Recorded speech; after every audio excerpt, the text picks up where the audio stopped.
Bill O'Reilly here, and I'm warming up. Stand by for the O'Reilly Update Morning Edition. But first, if you thought booking your timeshare was difficult before, you know it's almost impossible now. For more than a decade, Lone Star Transfer has helped thousands of owners legally and permanently get out of their never-ending timeshare fees. Lone Star Transfer guarantees the release of all liability to your timeshare in writing and in a specific time frame. For free, no-obligation consultation, please call 855-551-7066 or go to LoneStarTransfer.com. On this Wednesday, there are about 68 million baby boomers roaming around the USA right now, most of them aging rapidly. From 1946 to 64, boomers dominated the USA, being born in staggering numbers, especially right after World War II when marriage and families ruled. I am happy to be a boomer because I've seen modern history unfold right before my eyes with television and today the internet. I mean, think about it. In 1910, there wasn't much going on.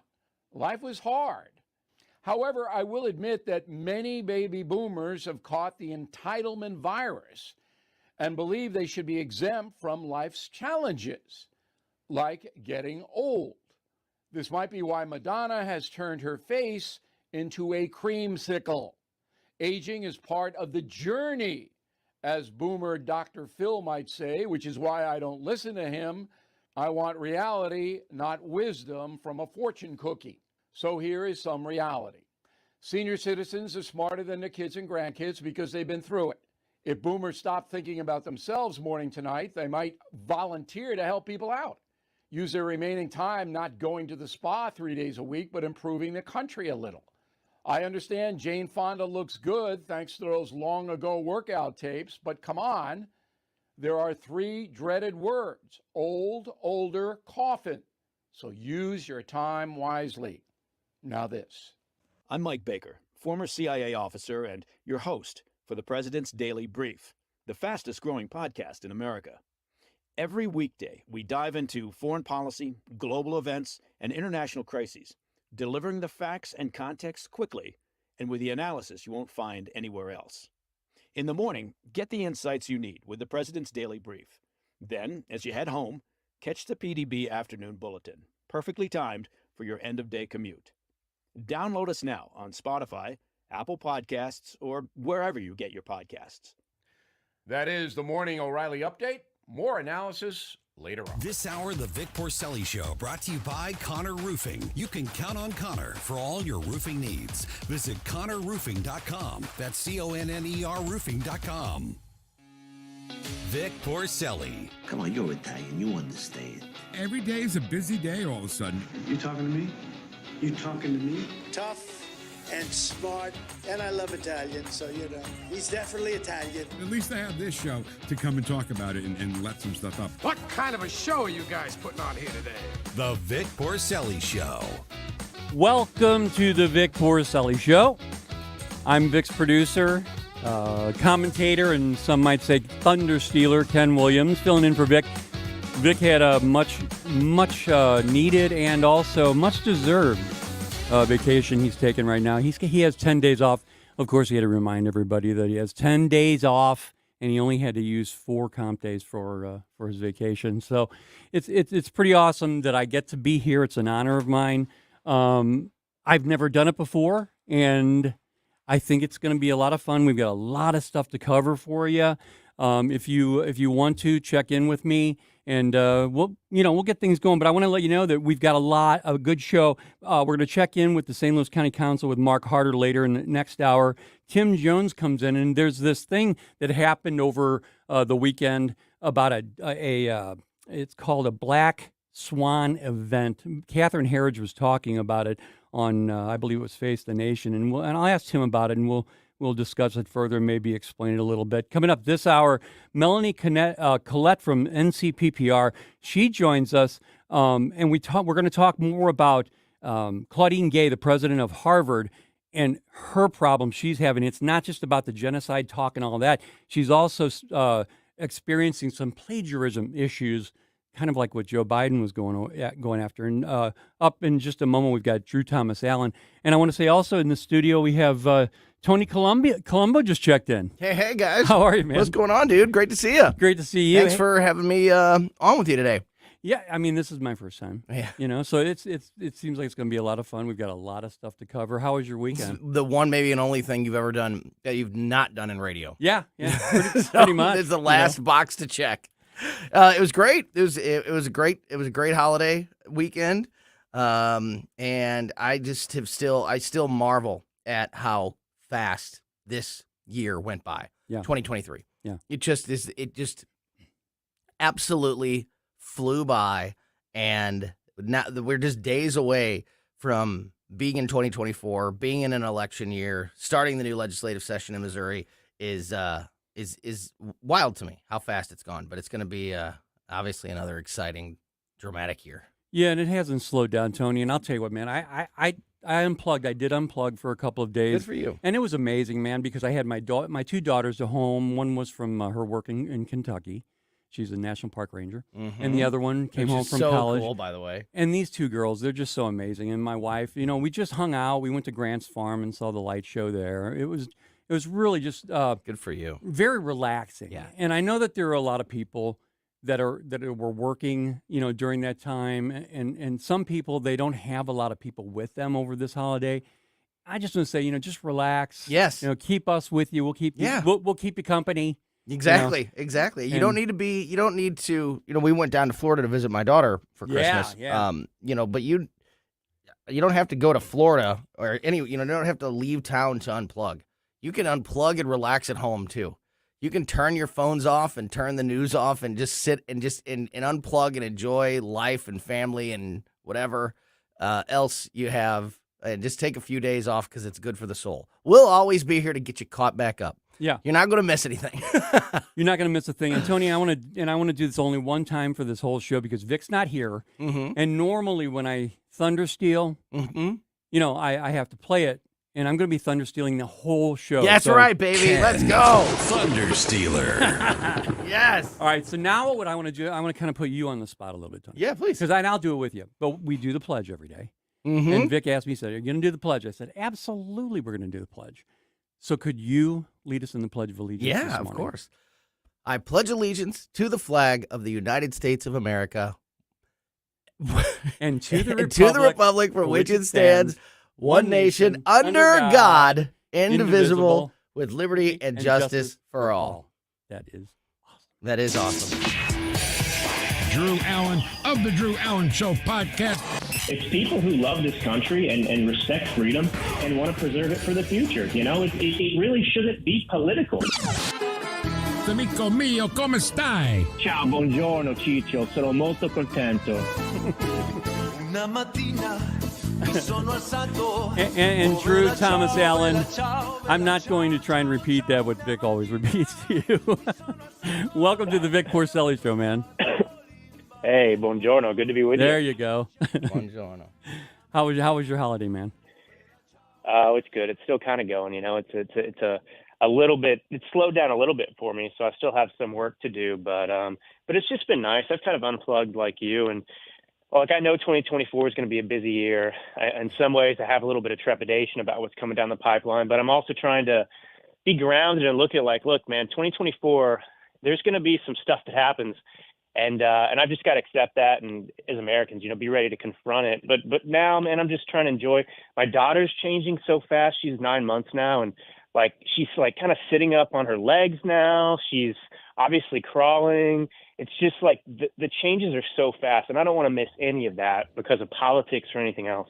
Yeah, Drew, I mean, we're going to get into the good stuff here in a second, but I just have to say it must be fantastic spending your first Christmas with your daughter. Oh man, it's special, and yeah, it was amazing. Obviously, we kind of dodged a bullet. We didn't have to buy her a bunch of stuff because 9 months she doesn't know. It's just another day for her. But next year will be wild because she will be a little bit more advanced and she'll know, and I'll have to get her more gifts, and it's fun though, but I can't wait for her to understand too, because we can start to talk about the meaning of Christmas and help her to understand that early, that why we celebrate this. It's not just about Santa Claus and everything else. It's about faith and Jesus and so on and so forth. So family.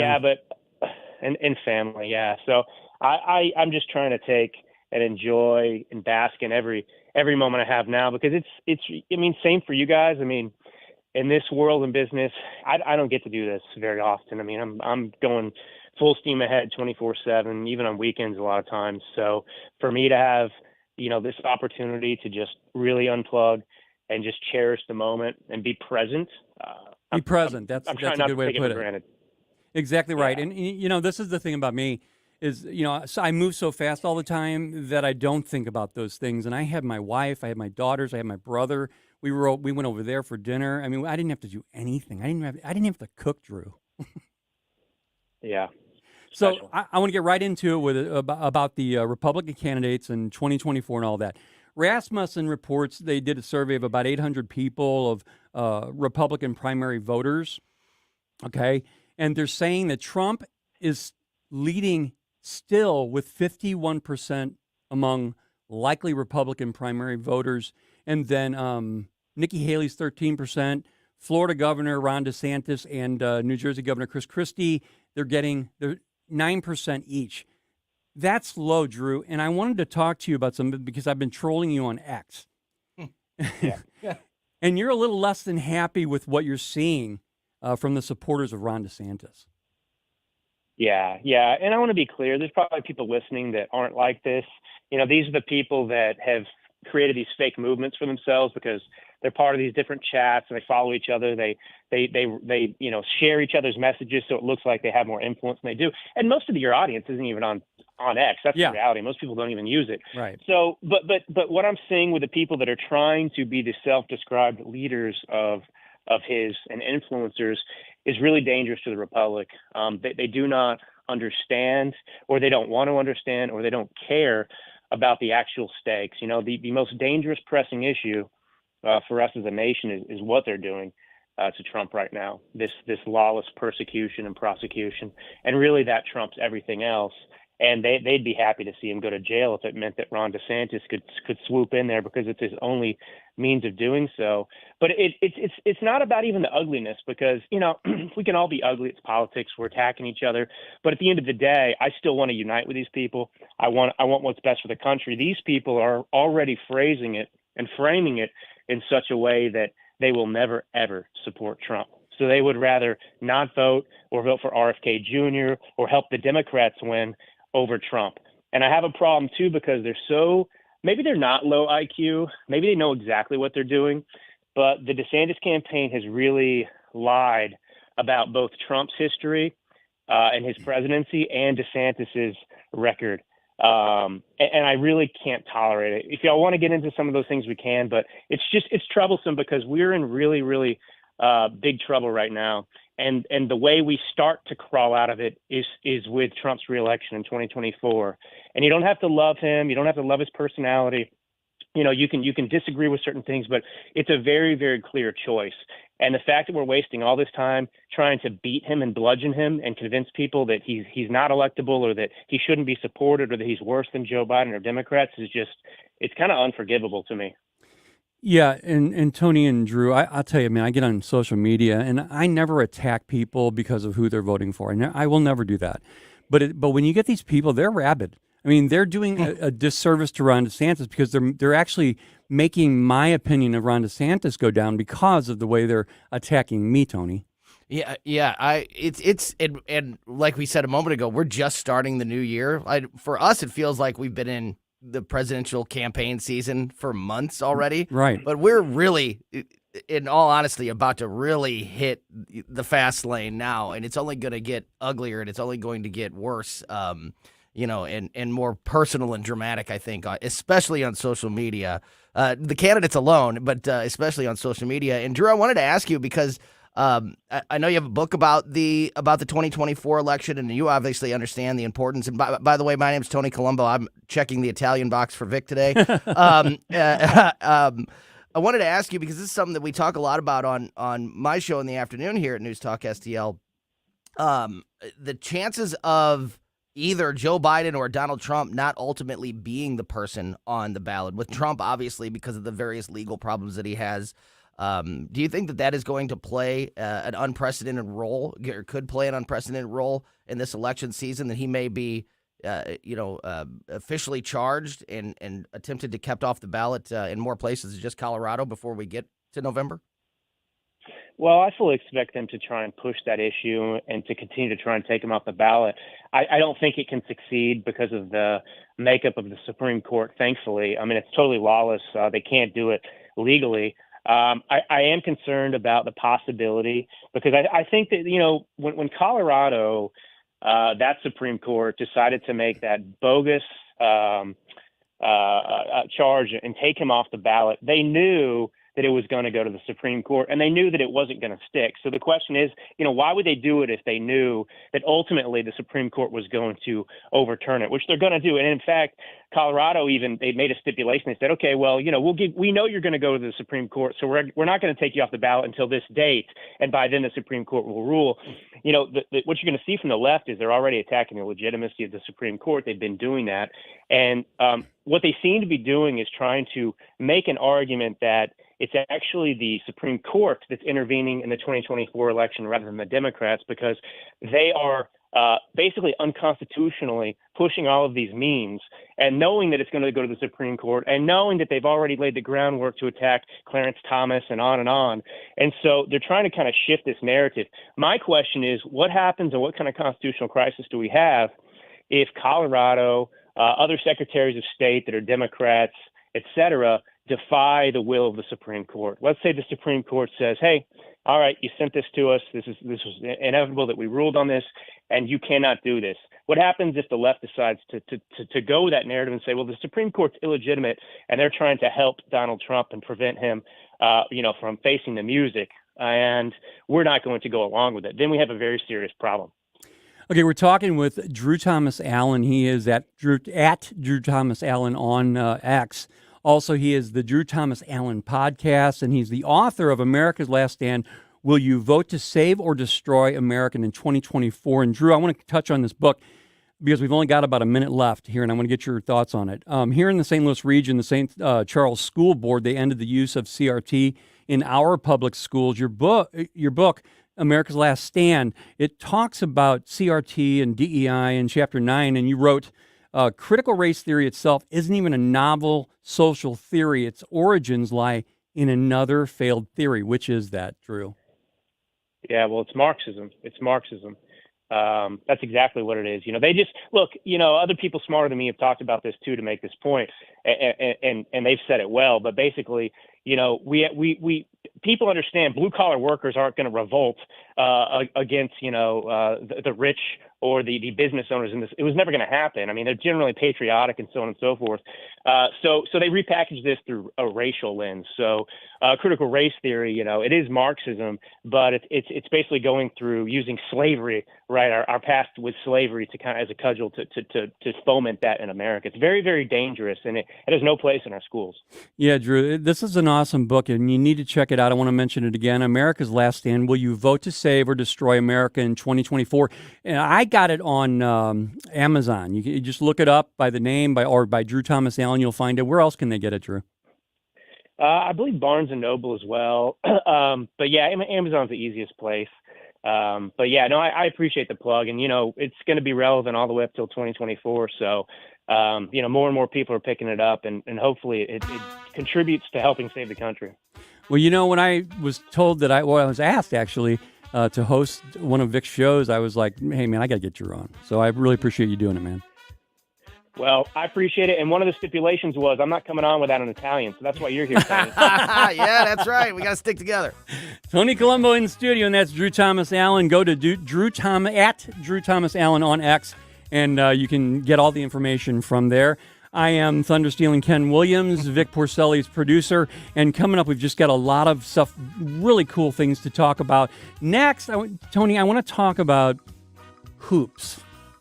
Okay. I'll explain it. I can't wait. It has to do with the left, and that's coming up next. All right. on 101.9, 94.1 News Talk STL. Follow us on Rumble at NewstalkSTL. The Vic Porcelli Show. Cisco Systems and Cyber Bastion, a diaspora-owned small business. Made in St. Louis for St. Louis. It's News Talk STL. St. Louis's place to talk. Freedom of speech is one of the anchors of our society. News Talk STL. It's always a good time to have things in your home that protect yourself, your family, your loved ones, your property. And you know what that thing is? It's a firearm, okay? So if you're ready to buy your very first firearm, you've been thinking about it, you're watching the news saying, my God, what do we do if somebody tries to break into the house? Well, you're going to want a firearm available. And you can get that firearm at Southern Armory, and they are the place to go. First of all, because of the great selection of not only firearms, but ammunition and gear. And also, if you are a first-time firearm buyer, you're going to learn your safety right to the T. If you're an experienced shooter, you know Southern Armory is definitely the place to go.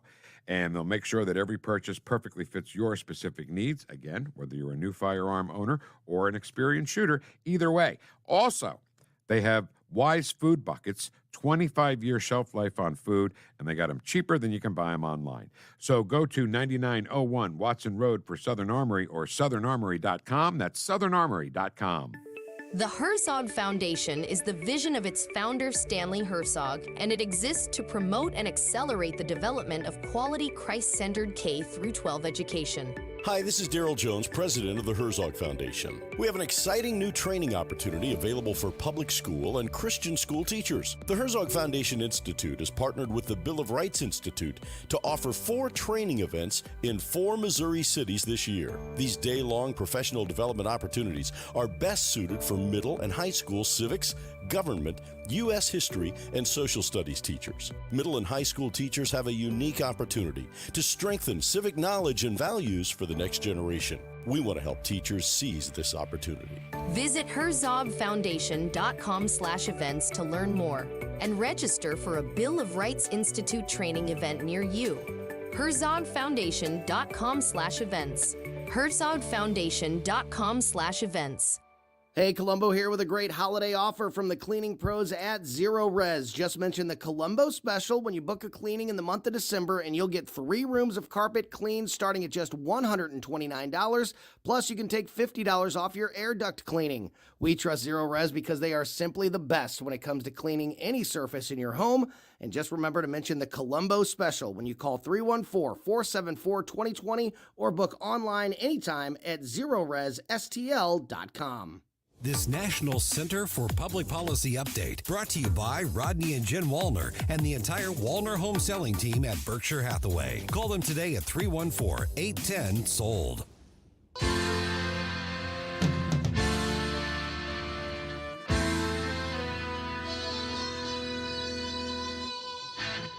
Talk lines are open now at 314-912-1019.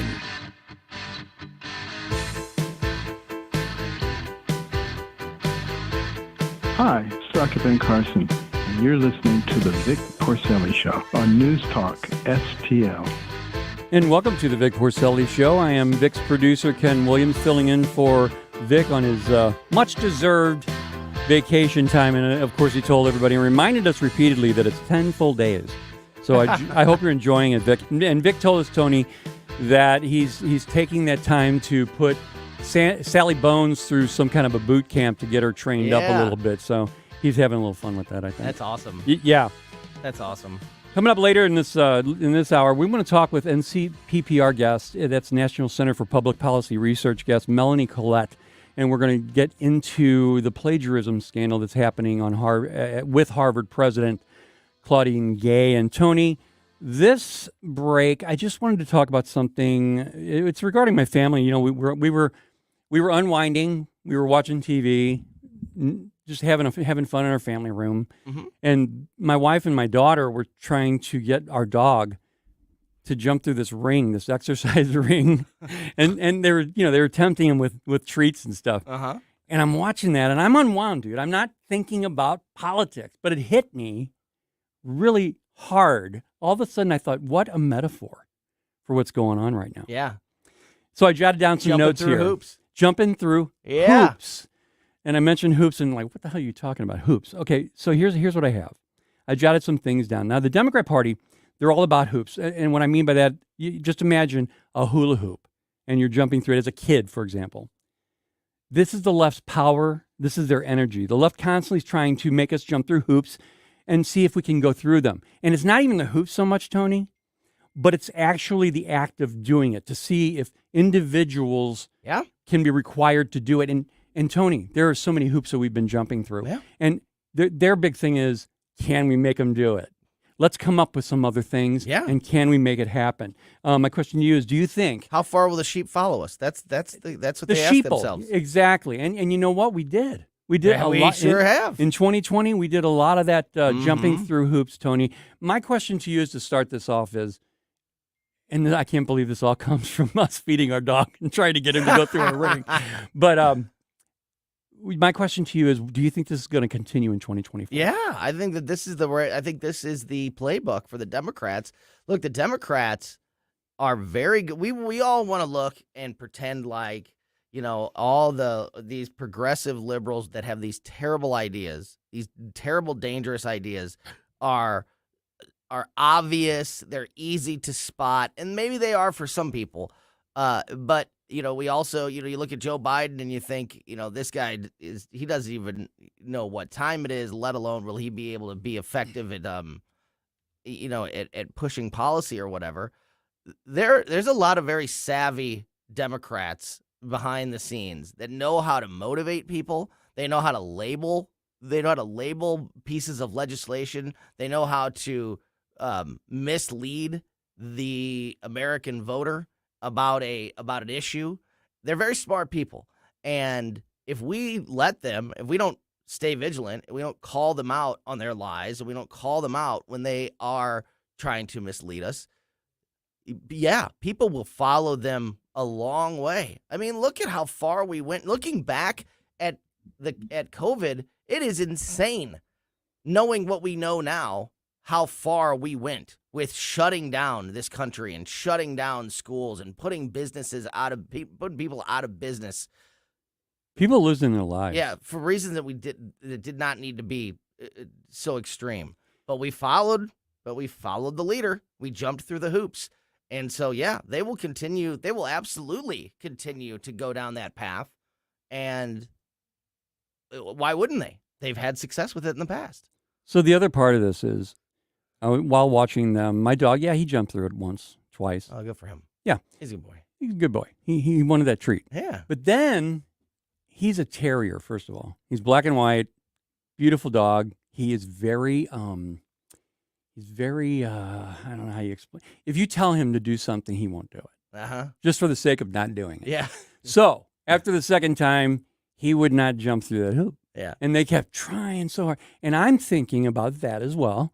And I realized, you know what? I think 2024, yes, there are going to be people masking up, putting on the blinds, putting the shades, everything that they need them to do to survive. But they're going to be the sheeple. But there are going to be a lot more people, I think, right now that are going to question it. They're going to say, should I really be jumping through this hoop this time? That's the thing to be optimistic about, because I think that there are more people than ever that are not predisposed to be politically engaged or to be news engaged that are doing it more than ever. I think there are more parents that are keeping a closer eye on school boards and teachers than they ever were before. They used to be, I trust my school board, I trust my teachers, I trust the principal. I don't need to look at every piece of the curriculum. I trust them. And then I think there's more people that are asking their kids, what are you guys talking about in school? And, asking the teachers in meetings or whatever, what are you guys learning about? I think there's more people engaged in politics and just learning about politics and keeping an eye on politicians. And that's the good thing, because when people know the truth, then they will turn into the terrier that won't jump through the hoops anymore. And that's the good thing. But there's still a lot. There's still and I don't blame any of them.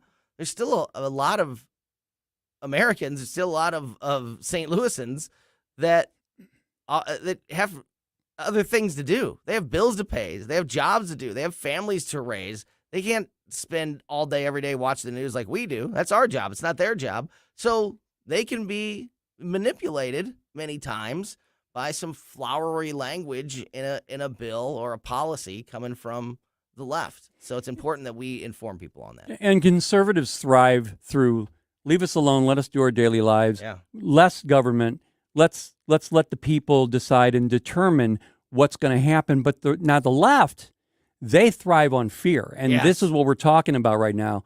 We're talking about the fear that's instilled in these people for fear of not doing the right thing. And when you don't do the right thing, like we're talking about here every day, we talk about, no, stand up to them. If you feel a certain way, you should stand up to them, but you're going to be demonized. We see it all the time. There are people sitting in the D.C. gulag right now who have protested, simple protesting against this government, and they're in jail right now. And I challenge anyone, call us, 912-1019, 314-912-1019, and challenge me to say, no, they're in that jail because of something else.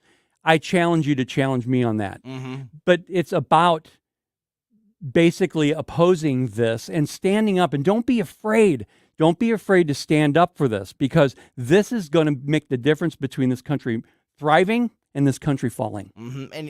And we talk about the Democrats are very good at leading people, to jump through the hoops. Republicans are not. Republicans are not good at putting up a united front or a united message, or good at, and there's some admirable reasons that they are like that. But when your job is to get more people under your tent than the other tent, then putting up a united front and having flowery language and misleading, subtitles of bills is effective. Yeah. And Republicans very often don't do a very good job of combating that and making sure that people do understand where the lies are, and making sure that people are aware of when they're being misled by Democrats that are, saying one thing, but when you read the bill, it's actually something different.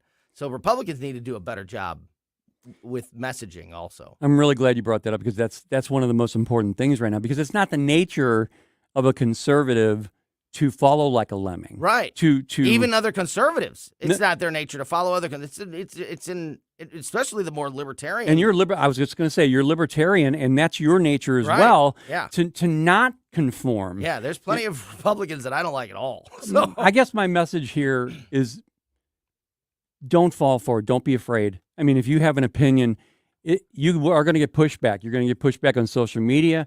We see it every day. I laugh about it because I don't care what they say about me, because these people, I think, half of them are insane.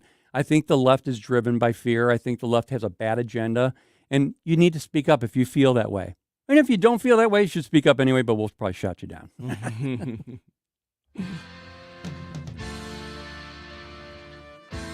So coming up,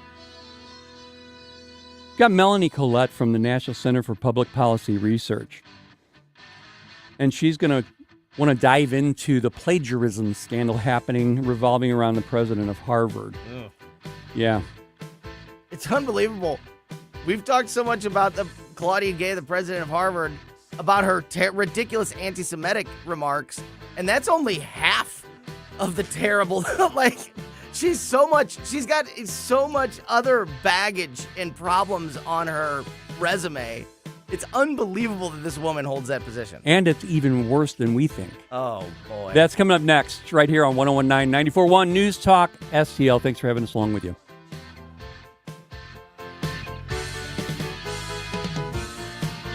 Watch us on our live stream using Rumble, Facebook, and Twitter.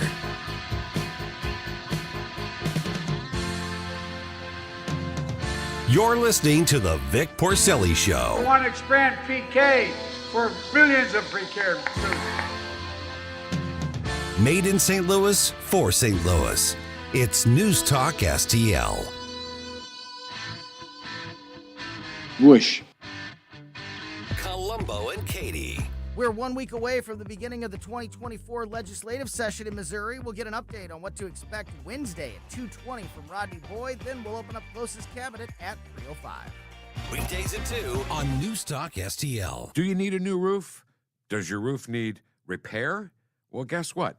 Don't think about it on your own. Let the folks at Connor Roofing help you. Kathy and Rob Connor, they've been part of this company. They are the company of Connor Roofing for 30 years, and their ratings on Google reviews are outstanding. They also have a AAA rating with the Better Business Bureau, and I wonder why that is. Well, first of all, you get an honest estimate. You're going to get quality work and great customer service after the job that they do, because they want to have a relationship with you. They don't just want to have customer service. Anybody can do customer service. Nobody does it like Connor Roofing. They also have emergency storm repairs and senior citizen and veterans discounts available. So, they're helping out the seniors like me and veterans. Can't beat that. Get more information at ConnorRoofing.com. Their phone number is 314-375-7475. ConnorRoofing.com. That's CONNER Roofing.com. Tony Colombo here for Cadre Asset Management. A cadre is defined as a small group of people specially trained for a particular purpose or profession, and that is the role that Cadre Asset Management can play in your financial journey. Learn more about how they can help secure your financial future by following Cadre Asset Management on Facebook, or just go to CadreAssetMGMT.com. Cadre Asset Management is a Missouri-based independent advisory firm licensed under and securities and investment advisory services offered through Founders Financial Securities, LLC, a registered investment advisor, member FINRA SIPC. Hi, Sean Long with STL FenceWorks. Our company realized another extraordinary year of great business. I thank God for engineering our success and for this great nation and all the blessings it offers those who persevere and work hard. Second, I want to personally thank the great customers who put their faith in our company to make their home and backyard dreams a vision fulfilled. STL FenceWorks doesn't exist without you, and I'm humbled and grateful for your patronage. I also want to thank all my great employees. You're the backbone of STL FenceWorks. You make my vision a reality. I'm truly honored to work amongst such fine people. Finally, as the year ends, I want to remind everyone to take time to enjoy the season. Embrace your family and friends, count the blessings in your life. Reflect on the important things, and don't forget the true meaning of Christmas, when a baby was born, Jesus, our Savior. On behalf of everyone at STL FenceWorks, have a very Merry Christmas and a blessed and prosperous New Year. Welcome home to St. Louis's new choice for conservative talk. It's all talk. We can have a conversation, okay? Enough with the lies. We need the facts. 101.9 and 94.1. Our country and a lot of problems. News Talk STL. This hour, the Vic Porcelli Show, brought to you by Connor Roofing. You can count on Connor for all your roofing needs. Visit ConnorRoofing.com. That's CONNER Roofing.com.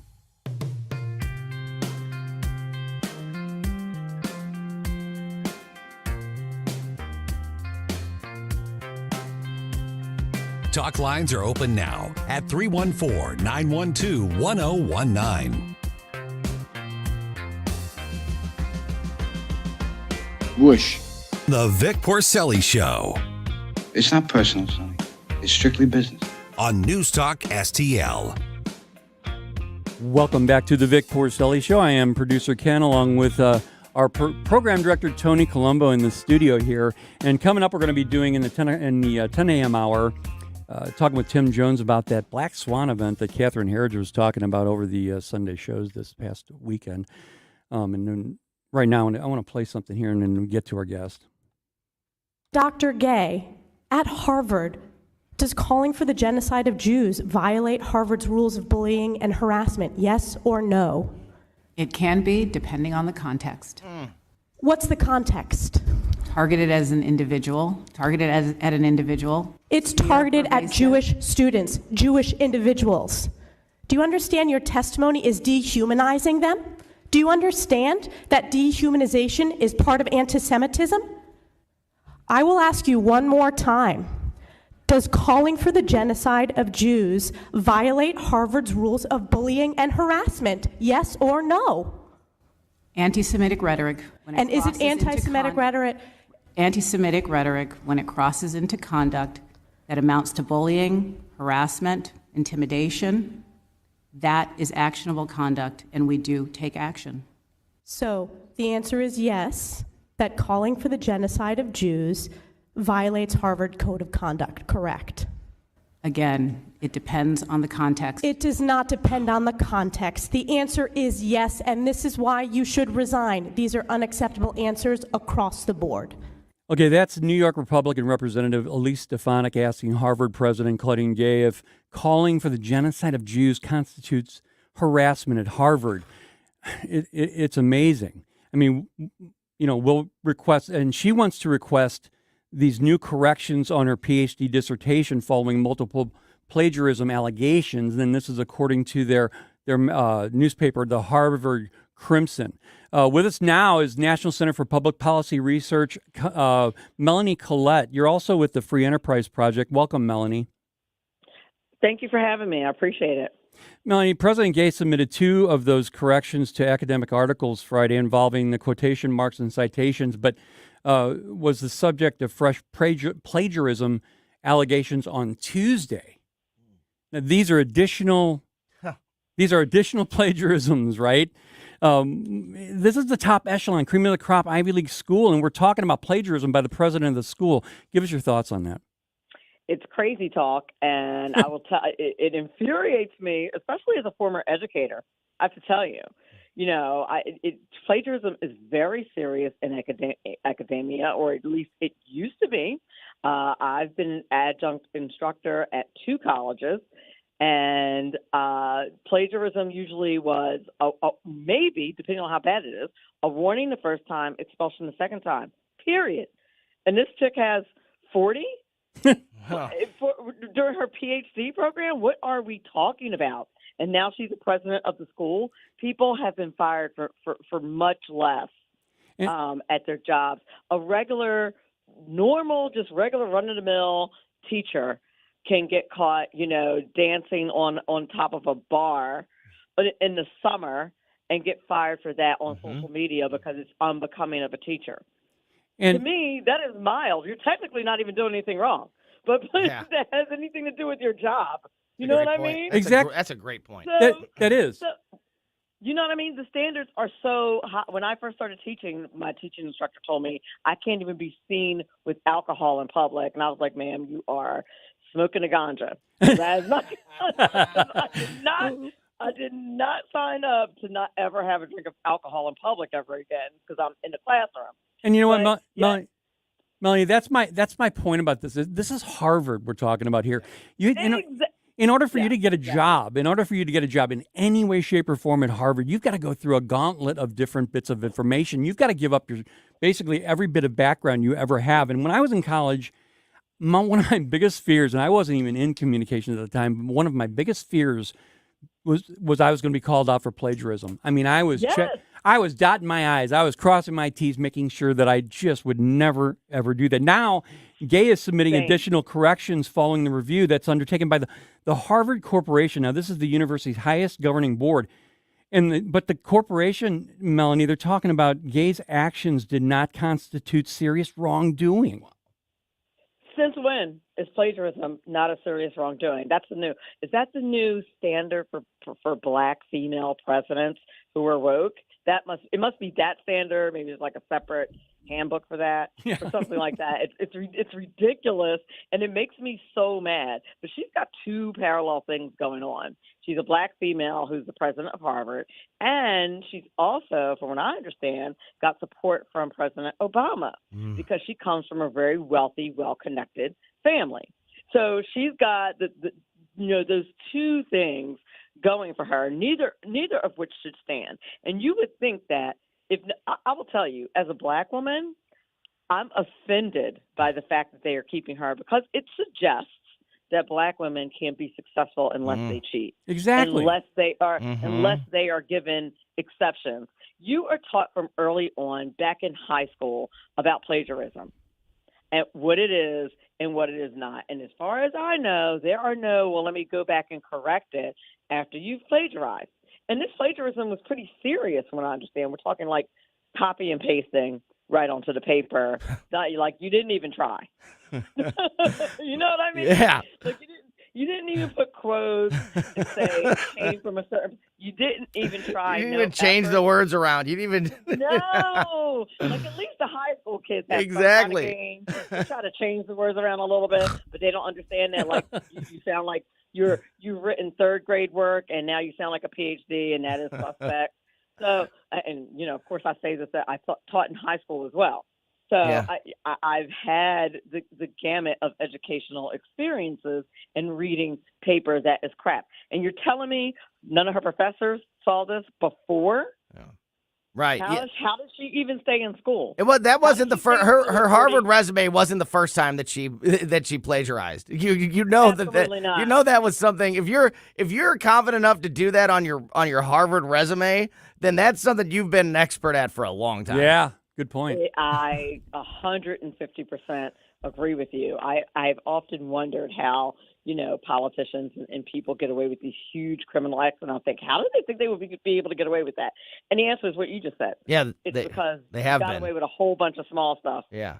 Melanie, my name's Tony Colombo. I'm in here with Ken today, and it's great talking with you, and it's great to hear you, and because it's another voice out there exposing some of these things. The Obama. I'm so glad to hear you say the Obama connection, because that is something that has not been. I haven't seen it anywhere in the regular news in the mainstream media. The only place I've heard it is here on our station. We talked about it on my show in the afternoon last week, that apparently Barack Obama was behind the scenes, as obviously former president, but also a Harvard alumni. Going to bat for Claudine Gay. My question for you is, in the end, because there's been a lot of also big Harvard billionaire alumni that are no longer supporting the school financially, and that is definitely money talks, and we know that. So in the end, does she survive this storm? Does she keep her job? And if she doesn't, is she turned into a martyr and maybe even more powerful on the other side if she does lose her job? I feel like justice is the one thing that's not going to happen here. How do you see the future playing out? Justice is not going to happen here.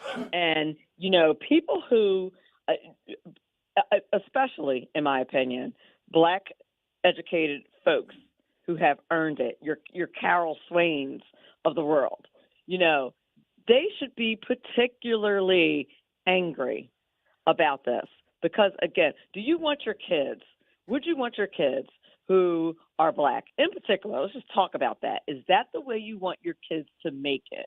Is that the way you want your kids to get a grand title? Now they have this cloud over whatever success they have, because they don't know if they were just given it because of the color of their skin or if they actually earned it. Is this the precedent that you want to set as a people? I'm talking to you, President Barack Obama. Mm-hmm. Yeah. Is this really what you would want for your daughters when they get a highly esteemed position? Do you want them to think that their daddy got them that, or that they are accomplished, confident women on their own? And we're talking with Melanie Collette from the National Center for Public Policy Research. You can find her on X at NJGOP NJGOP Diva. I got that right. I love it. Hey, Melanie, you mentioned Carol Swain. I love everything about Melanie. Can I just say that? Oh, she's so fun, man. Vic's had her on before, and I'm like, I got to get her. Even the handle there is fantastic. Yeah. I play no games. I have no secrets. And that's where I stand. And Melanie, that's what we love about you. You mentioned Carol Swain. She's a former political science professor at Vanderbilt University. And that's the person that Claudine Gay is accused of plagiarizing. She argues that the DEI program should be abolished. And Swain also called for Gay's firing and return to sanity at Harvard University. Now, how much do you think, if any, does diversity, equity, and inclusion play in all of this? Maybe even calling out Gay as a DEI hire. What are your thoughts? And here is the thing.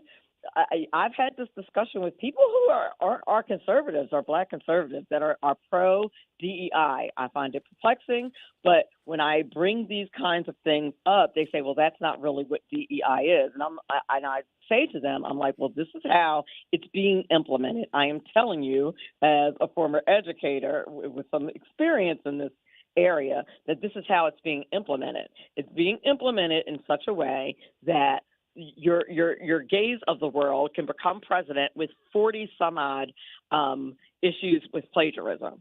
And that is a problem. I think DEI has plays a really big part in it. But the way some people are doing it are saying, hey, we have to let all this stuff go because black people are not capable of doing it the straight up honest way, or as the DEI folks like to call it, the white supremacist way. Yeah. Carol Swain. So Carol Swain came out. Do you think there are going to be some others who are going to come out of the surface and say, hey, she plagiarized the hell out of me too? Wow. I hope so. I do I too. Certainly hope so. I certainly hope so. I mean, I wonder if there's a lawsuit in there somewhere. Like maybe she could, Carol Swain could sue her for some of the money, since the money that she makes at Harvard was on the back of Carol Swain's work. I feel like she owes her a check. I'm no lawyer, though, obviously. Lawyers are probably like, no, that's not a thing. But I feel like if it's not a thing, it should be. It should be. Yeah, exactly. Well, you know what? There are 27 students who are forced to withdraw from Harvard based on their academic dishonesty violations, including plagiarism. Don't you think there could be some kind of a lawsuit in there as well? Yeah, if there the ought to be. president of Harvard is plagiarizing, and they can't?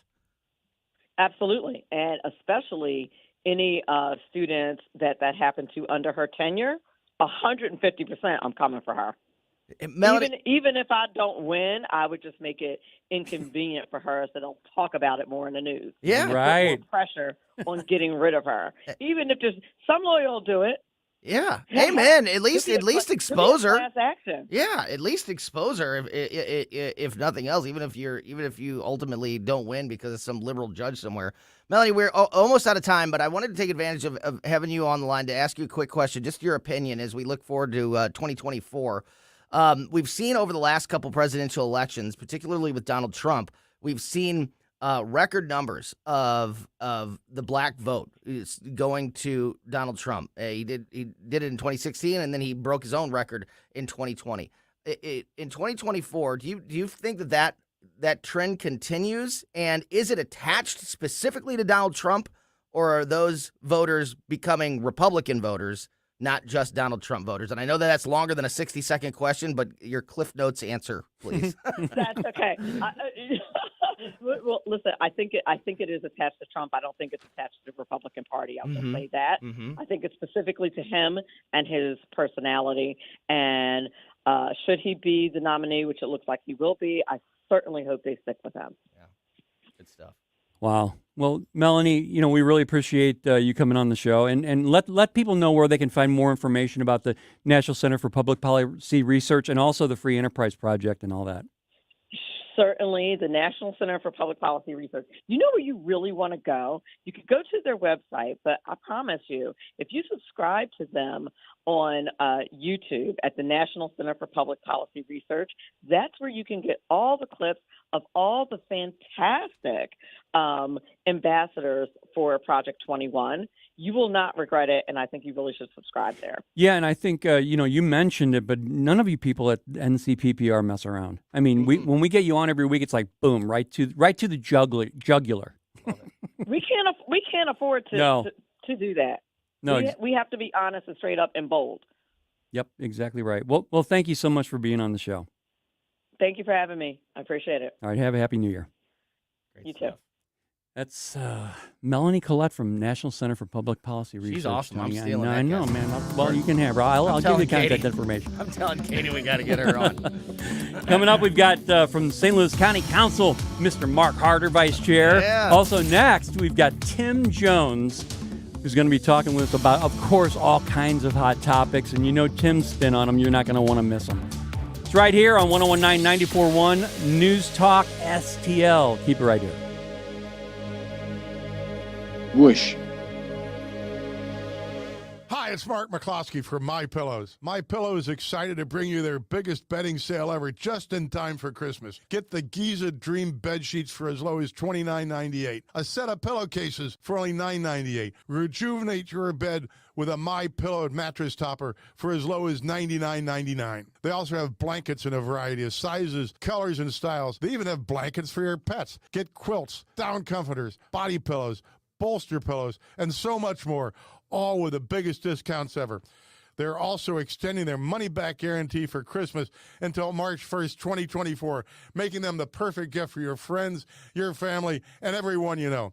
So go to MyPillow.com and use promo code ONFIRE or call 800-645-1392, and you'll get huge discounts on all MyPillow bedding products, including the Giza Dream bed sheets for as low as $29.98, and get all your shopping done now while the quantities last. It's been a very busy year for Wellington Environmental.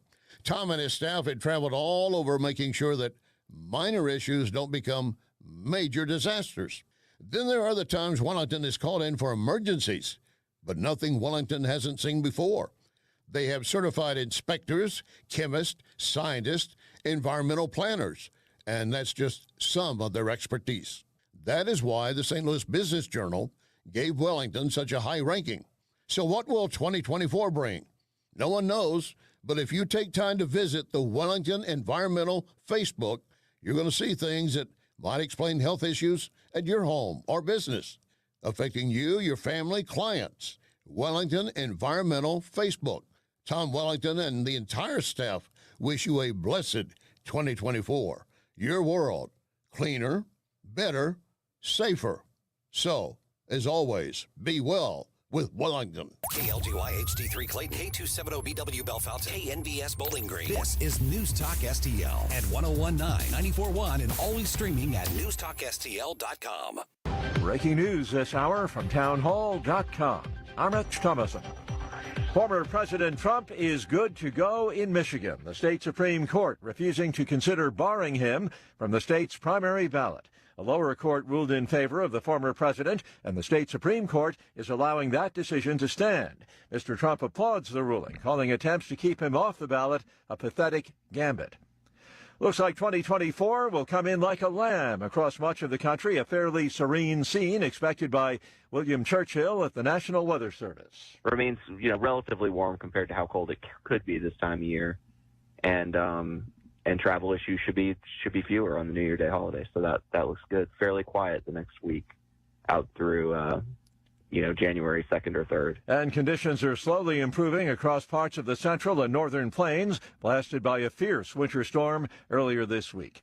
The White House admits to being concerned about indications that one of the world's leading state sponsors of terrorism is accelerating its quest to develop nuclear weapons. The International Atomic Energy Agency said in a report to member states that Iran has increased the rate at which it's producing near-weapons-grade uranium in recent weeks. The move is reversing a previous slowdown that started in the middle of this year, according to the agency. Iran had previously slowed down the rate at which it was enriching uranium to 60% purity. Uranium enriched at 60% purity is just a short technical step away from weapons-grade levels of 90%. I'm Karen Chamas. On a visit to Mexico, Secretary of State Blinken and Homeland Security Secretary Mayorkas will meet today with Mexican President Obrador. They'll discuss the migrant crisis. Watching Wall Street, stocks are mixed. The Dow is up 31 points, while the Nasdaq trading 13 points lower. More on these stories at townhall.com. In Dinesh D'Souza's new blockbuster movie, Police State exposes the government's plot to control MAGA conservatives. These are anti-government. We have freedom of religion and freedom of speech. Violent extremists, and they must be dealt with. MAGA Republicans threaten the very foundation of our republic. Mass surveillance, censorship, and armed attacks. There's nowhere to hide. FBI, we have an arrest warrant. 15 marked units on my property. Military-styled soldiers pointing an automatic rifle at my head. Are we becoming a police state? It may be the Russia other people grew up in, but not my America. Directed by Dinesh D'Souza, Debbie D'Souza, and Bruce Shuley. Police State sounds the alarm. What we need is a person, and then we go find out what crime you did. How did we give the state this kind of power? Police State. They have their lists. Are you next? If they're coming for me, they're coming for you. Police State. Buy it or stream it now at salemnow.com. salemnow.com. This hour of News Talk STL brought to you by Chris Cooper and Serenity Wealth Management. Discover little-known strategies that could be the difference between choosing the care you deserve or having someone else decide it for you. Get a free copy of Chris's book at serenityltc.com. From the Michaels Flooring Outlet Weather Center. A rain-snow mix falling across the area in bands today. This morning, the roads are just a little bit damp, and it's mostly rain, and temperatures are not really supporting any kind of accumulation. But that could change west and south of St. Louis later today and tonight.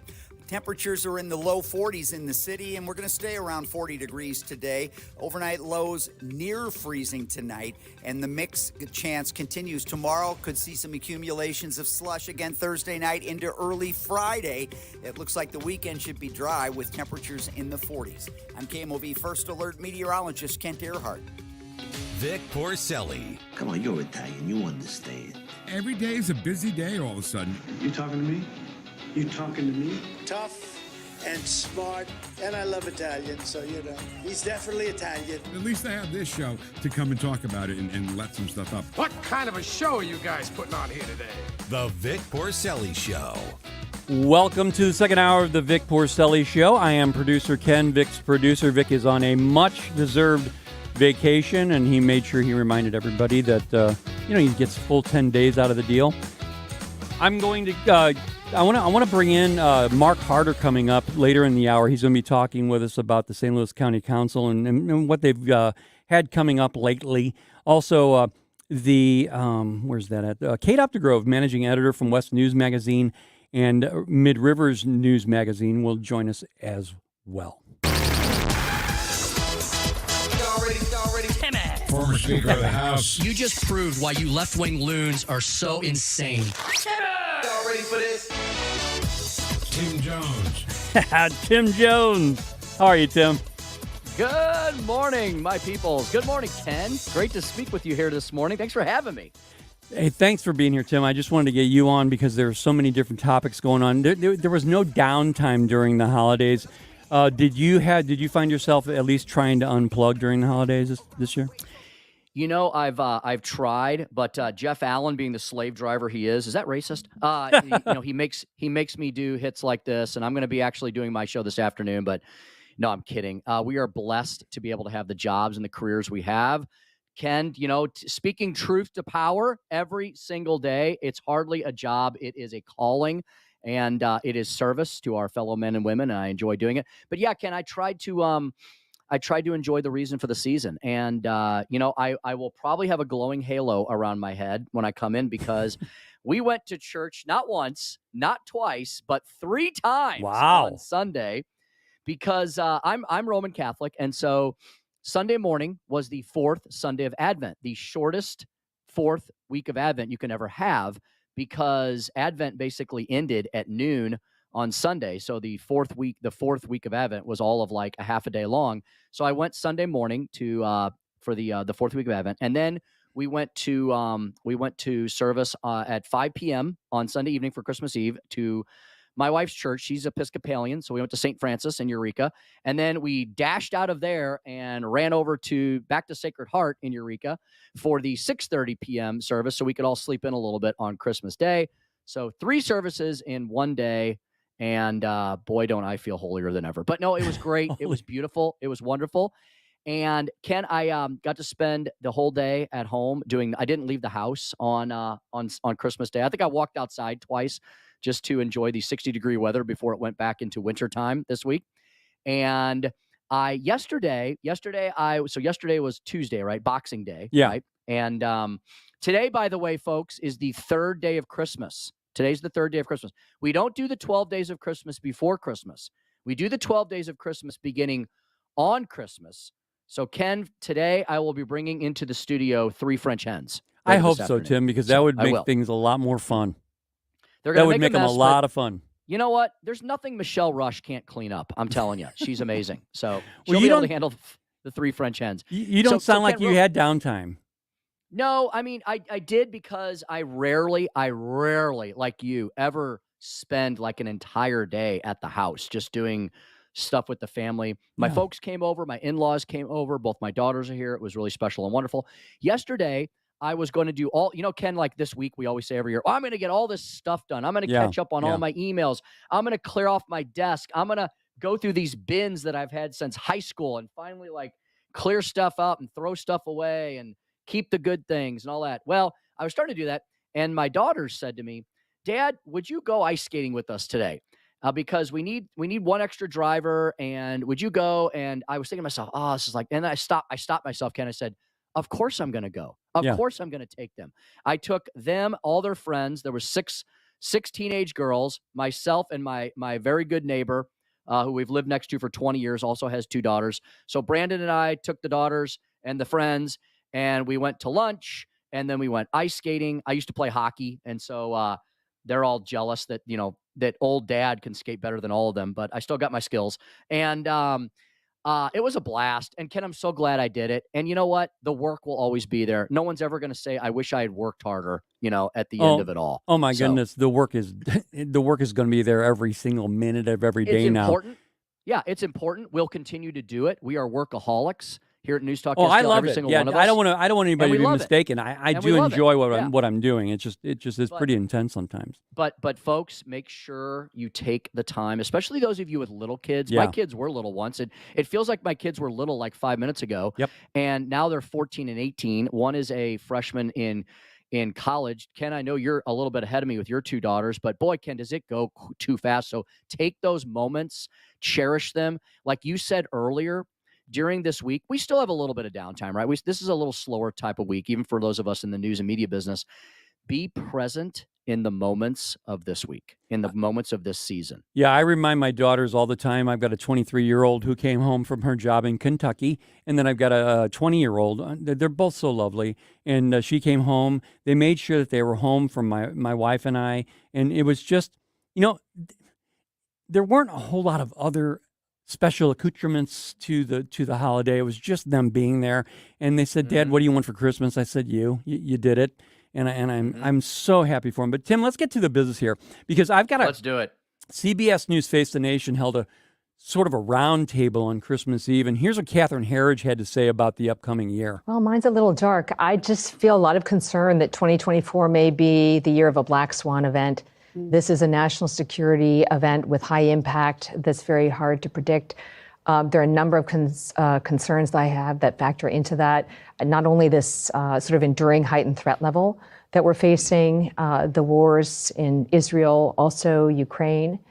And we're so divided in this country in ways that we haven't seen before. And I think that just creates fertile ground for our adversaries like North Korea, China, and Iran. And that's what concerns me most.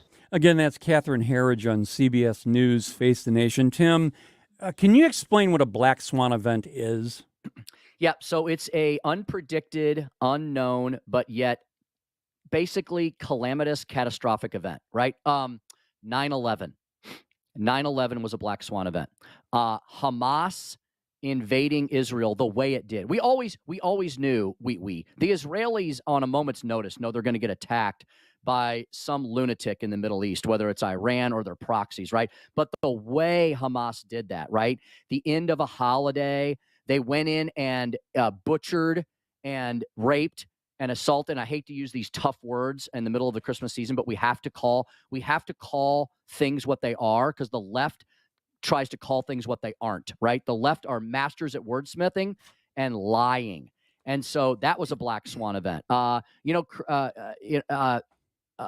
Ken, we could go back in history.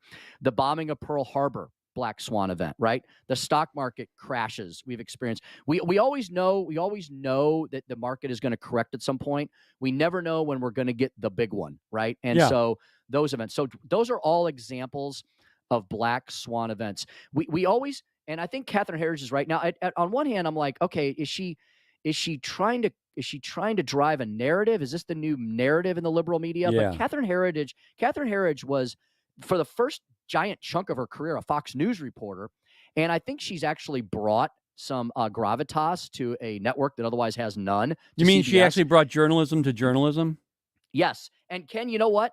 I'm going to give you an article. My gift to you and the Vic Porcelli, Ken Williams audience is going to be an article that segues and dovetails. And I'm going to talk about this again later on my show this afternoon. There's an article in National Review, and I know some of the arch conservatives out there. I know you can't stand National Review because they're such Trump haters. Putting aside their Trump hate, they generally get everything else pretty right, and that's why I read them and follow them. They have a great article that came out over the holiday weekend called, and it's Ken, it's something that you and I and Vic and everyone at the station has been talking about for years. So they obviously must listen to NewstalkSTL, because listen to this. The title of the article is "It Is Not an Accident." It is not an accident. Here's the subtitle. The destruction of our institutions is exactly the point of today's far left.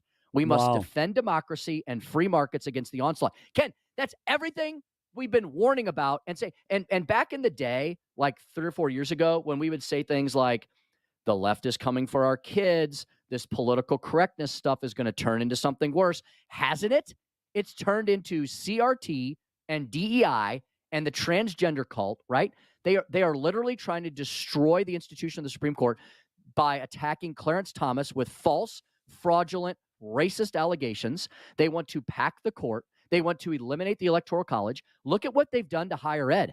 Higher ed, there's a big chunk of higher ed that are not left-wing, lunatic anti-Semites. The problem is they let a lot of those people in. They let hordes of those people in. And now some of the old liberals, some of the non-malicious liberals have woken up this year, and it took virulent anti-Semitism at the highest levels of these Ivy League colleges, the college presidents, to spew and spout their anti-Semitism in an open hearing before Congress for people to realize, holy crap, we've lost higher ed. Yeah, we've been telling you that for 20 years. Yeah. We've been the canaries in the coal mine. So, Ken, that is exactly the point. You and Vic talk about it all the time. If you were going to destroy a nation like Joe Biden and the left-wing liberals have done over the last 3 years, what would you do differently? Nothing. Damn, Tim, you fill me with so much information I can't even keep writing quickly enough. Okay, so in this thing we talked about earlier, I mentioned jumping through hoops and how the left requires us to do so. These hoops we're talking about, Tim, you're kind of talking about required masking, defunding the police, sanctuary cities. Sanctuary cities, by the way, that they hate now, but they had to do it back when Trump had his administration just because it was Trump. Open border policies, diversity, equity, and inclusion. That was racial division, by the way. That's all that DEI and CRT and all that stuff is. But Tim, my question to you is, with Catherine Herridge, getting back to her, yes, I think it's really odd that she didn't mention the border at all. I mean, do you think that slipped her mind, or do you think the powers that be said, "Do not be talking about that border"? What do you think about that? Ken, I do believe I don't think it's as organized as they all get on a conference call every morning, or maybe they do. I don't know, but I do believe that there is a vein of thought, that there is a nationwide and maybe even an international narrative that runs through the stream of the arrogant elitists, Ken, that not only want to run our country but run the world. A few years ago, when we used to talk about Bill Gates and Klaus Schwab and the New World Order, Ken, when I was in the legislature 10 years ago, it was Agenda 21. You remember Agenda 21? And we would talk about Agenda 21, how the elitists in the world, they want to govern us in every single way and in every single day. They want to control the neighborhoods we live in, the cars we drive, the books that we read, what's taught to our children. It's all come true. We were called a bunch of black helicopter conspiracy theorists, and now we're all seeing it play out. Here's the problem, Ken. You know why they don't want the sanctuary cities anymore? Not because they don't ultimately want that, because it doesn't work and it's destroying their narrative. So they have to shift away from it, right? Yeah. Because they still think in their minds that you can have a country that is full of freedom and liberty and democracy and yet have no borders. But see, it's their version of freedom and liberty democracy. It's controlled by oligarchs, authoritarians. So they do want to rule over us. They do want to have things like no borders. They do want to have things like unchecked multi-trillion-dollar spending. They do want to have things like communist racist theory and outright Marxism taught in our schools. They do want children to believe that they can change their sex, because gender is a construct that they can change their actual biological sex like they change their socks. They want all these things, but Ken, when they come crashing down on them, when they fail, which they ultimately will do, because socialism, which is simply the younger stepchild of communism, when they fail, which they will, because they always have in world history, then Ken, they have to do something to change the narrative. Oh, now we don't want to be sanctuary cities. Okay. Yeah. So we don't want that. We still want open borders, but we in New York don't want to be. We never thought that you would have tens of thousands of illegal immigrants being bussed and flown to New York City. Now that you're doing that, well, we can't have that narrative anymore. So Ken, they're going to shift the narrative and change the narrative while still trying to protect the message. So what Catherine Herridge is saying, on one hand, I want to believe Catherine Herridge. I want to believe that she's still an honest-to-goodness reporter. And I think on the other hand, I think she is too. But I think she's hearing things, yes, in the back halls of CBS News and NBC, and they're all the same. CBS, NBC, ABC, CNN, MSNBC. I do believe that there is an undercurrent of a narrative that they all hear. I don't know if they send each other a group email every morning. I don't know if they've got their own underground newsletter, but you know that they're driving narratives, because just flip around. Yeah. Do the experiment yourself. Flip around. You'll see the same thing discussed on the same channels. But Catherine Herridge is warning what happens when you allow the world's leader of freedom and liberty and democracy, the United States of America. When we become weak, Ken, then black swan events can become stronger. And then, Tim, on the panel also was this correspondent from CBS named Robert Costa. And he was saying, of course, they couldn't leave Trump alone and keep Trump out of this. So he was suggesting it could be a GOP crisis that the GOP might face if Trump is convicted of a federal crime. What do you think? Do you think the Supreme Court of the United States is going to take these things up? And are they going to be working with any of these things that are happening against Trump right now? Yes. So the tell, Vic always talks about tells, right? Yeah. Because he plays a lot of poker, a lot of cards. The tell in the Colorado Supreme Court decision, whereby they knew that they were issuing a faulty, unconstitutional decision, Ken, was the fact that they stayed the decision.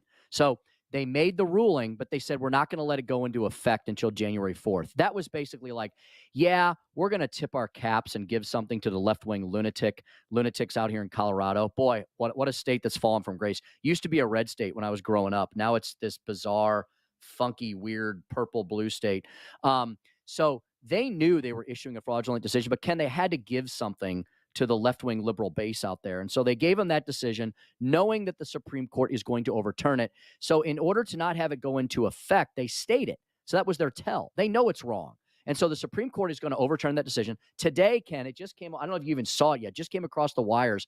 Michigan, a very purplish to blue state as well, they just determined that Trump would not be kicked off the ballot in Michigan. So Donald Trump Ken, has won in every single state. I've lost track of how many of these challenges he's won, because he's won all of them, and there's been many of them except Colorado. It was like the left. It was like, Ken, they sent out that email one morning and said, all right, we know this is unconstitutional, so every state is going to have to make sure that they're going to have to rule in favor of Trump, but we'll have one state. And that'll rile up our base, and that'll get them all excited, but it'll probably get overturned by the Supreme Court. So yes, Ken, they're going to do everything they can. They're going to try to pull out all the stuff. So I believe Catherine Herridge. I think there will be a black swan event, if not multiple black swan events. It's not going to be Donald Trump destroying democracy. It's going to be the left trying to do everything they can, and I think they'll go to all ends to try to prevent him from being on the ballot and ultimately from winning, because, Ken, he's the only thing standing between our country and absolute political and public policy Armageddon. The left is trying to destroy, as I just told you in this National Review article, the left is destroying all of our institutions because they hate them. They ultimately hate constitutional republics. They hate electoral colleges. They hate divided government. They hate multiple branches of government, and they hate Christmas probably above all of them. And Tim, we're talking with Tim Jones, former Speaker of the House, and he's on with Chris Arps, the Tim Jones and Chris Arps Show, weekdays right here on NewstalkSTL from 4 to 6 p.m. Real quick, in about a minute, can you give me something about the southern border? Because they just confirmed that there's another group of I call them illegal intruders, that are coming up. 8,000 are coming up the border. And right now, December is the largest month of illegal aliens entering the United States at over 260,000 in 1 month. So this is the existential crisis affecting our country right now. And for me to say that is pretty dramatic because Ken, you and I just talked about 12 existential crises. Everything we just said, from the left wanting to murder babies in the womb, to wanting to transgender cult our kids and lop off otherwise healthy body parts, communist racist theory, destruction of all our institutions. But Ken, none of that matters if you don't have a nation. And you don't have a nation if you don't have a border. And so the left knows that if they can continue to chip away, dismantle, and destroy our border, then they don't have to worry about fighting against all of these other cultural norms and constitutional foundational issues, because they'll all crumble and disappear because we won't have a nation to protect, to have all those things in the first place.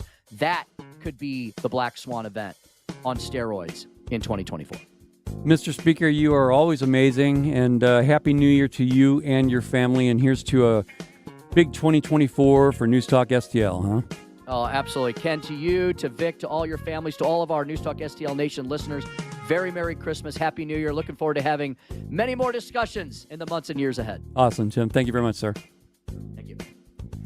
Speaker Tim Jones on Newstalk STL. I'm Ken Williams in for Vic Porcelli, who's vacationing. I'm his producer. I'm his thunder stealer. I'm his commentator. Coming up, we have Mark Harder, Vice Chair of the St. Louis County Council. He's going to be joining us to talk about the St. Louis County Council. Up next, Kate Uptergrove, Managing Editor of West Newsmagazine and Mid-Rivers Newsmagazine. She's got some all. She always has all kinds of good updates for us right here on Newstalk STL.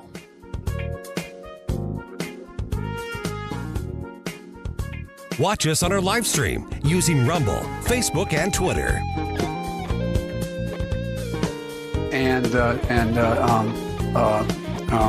What am I doing here? I want to be clear. The president has been very clear. He's been crystal clear on this. Made in St. Louis for St. Louis. It's Newstalk STL. It's important to understand the financial options that are available to you and your loved ones today. Here's the good news. You're not alone. More good news. Chris Cooper is the guy that's with you with Serenity Wealth Management. He'll guide you to tax-efficient solutions for asset protection, with him being a CPA, a financial strategist, and a long-term care planning specialist. He is a triple threat, and he can help you get through all these tough waters to swim through when you're dealing with long-term care. Chris has written a book he'd like to give you, not sell you, but give you. It's called The CPA's Guide to Tax-Free Strategies for Long-Term Care. So get your free copy of that book, read the book first, and then call Chris and start working on a plan together. You can get the book for free at serenityltc.com. That's serenityltc.com. Serenity Now with Chris Cooper. Investment advisory services offered through OWLLFI LLC, a SEC registered investment advisor. This is a paid endorsement. Insurance and education services offered through Serenity Wealth Management. Serenity Now! Do I have a place for you folks as we head into these beautiful fall weather months? Espino's Mexican Grill. You can find them 24/7 at espinosmexicanbargrill.com, and you can find them 24/7, 365 at 17409 Chesterfield Airport Road, right in the heart of Chesterfield Valley, just off of Interstate 6440. Espino's Mexican Grill, nearly 2 decades in the business. I've been going there for years. They have a fantastic menu of authentic Mexican fare, not the typical stuff you get around town, and the coldest drinks around. Did I mention the margarita patio? That's what I call it, outside. Fantastic addition that Espino's put in several years ago. Espino's is a fresh alternative to the typical stuff you get. Once you go once, you'll be back many, many times. Check them out online, espinosmexicanbargrill.com, located at 17409 Chesterfield Airport Road. Best authentic Mexican fare and best coldest drinks around in town.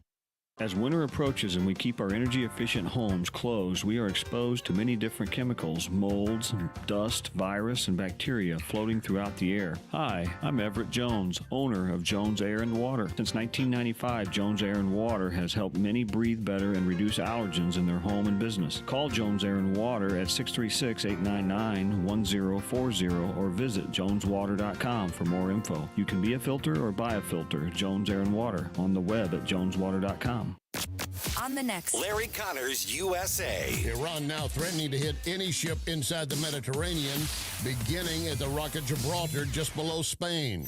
Larry Connors, USA. Now, weeknights 6 until 8 on Newstalk STL.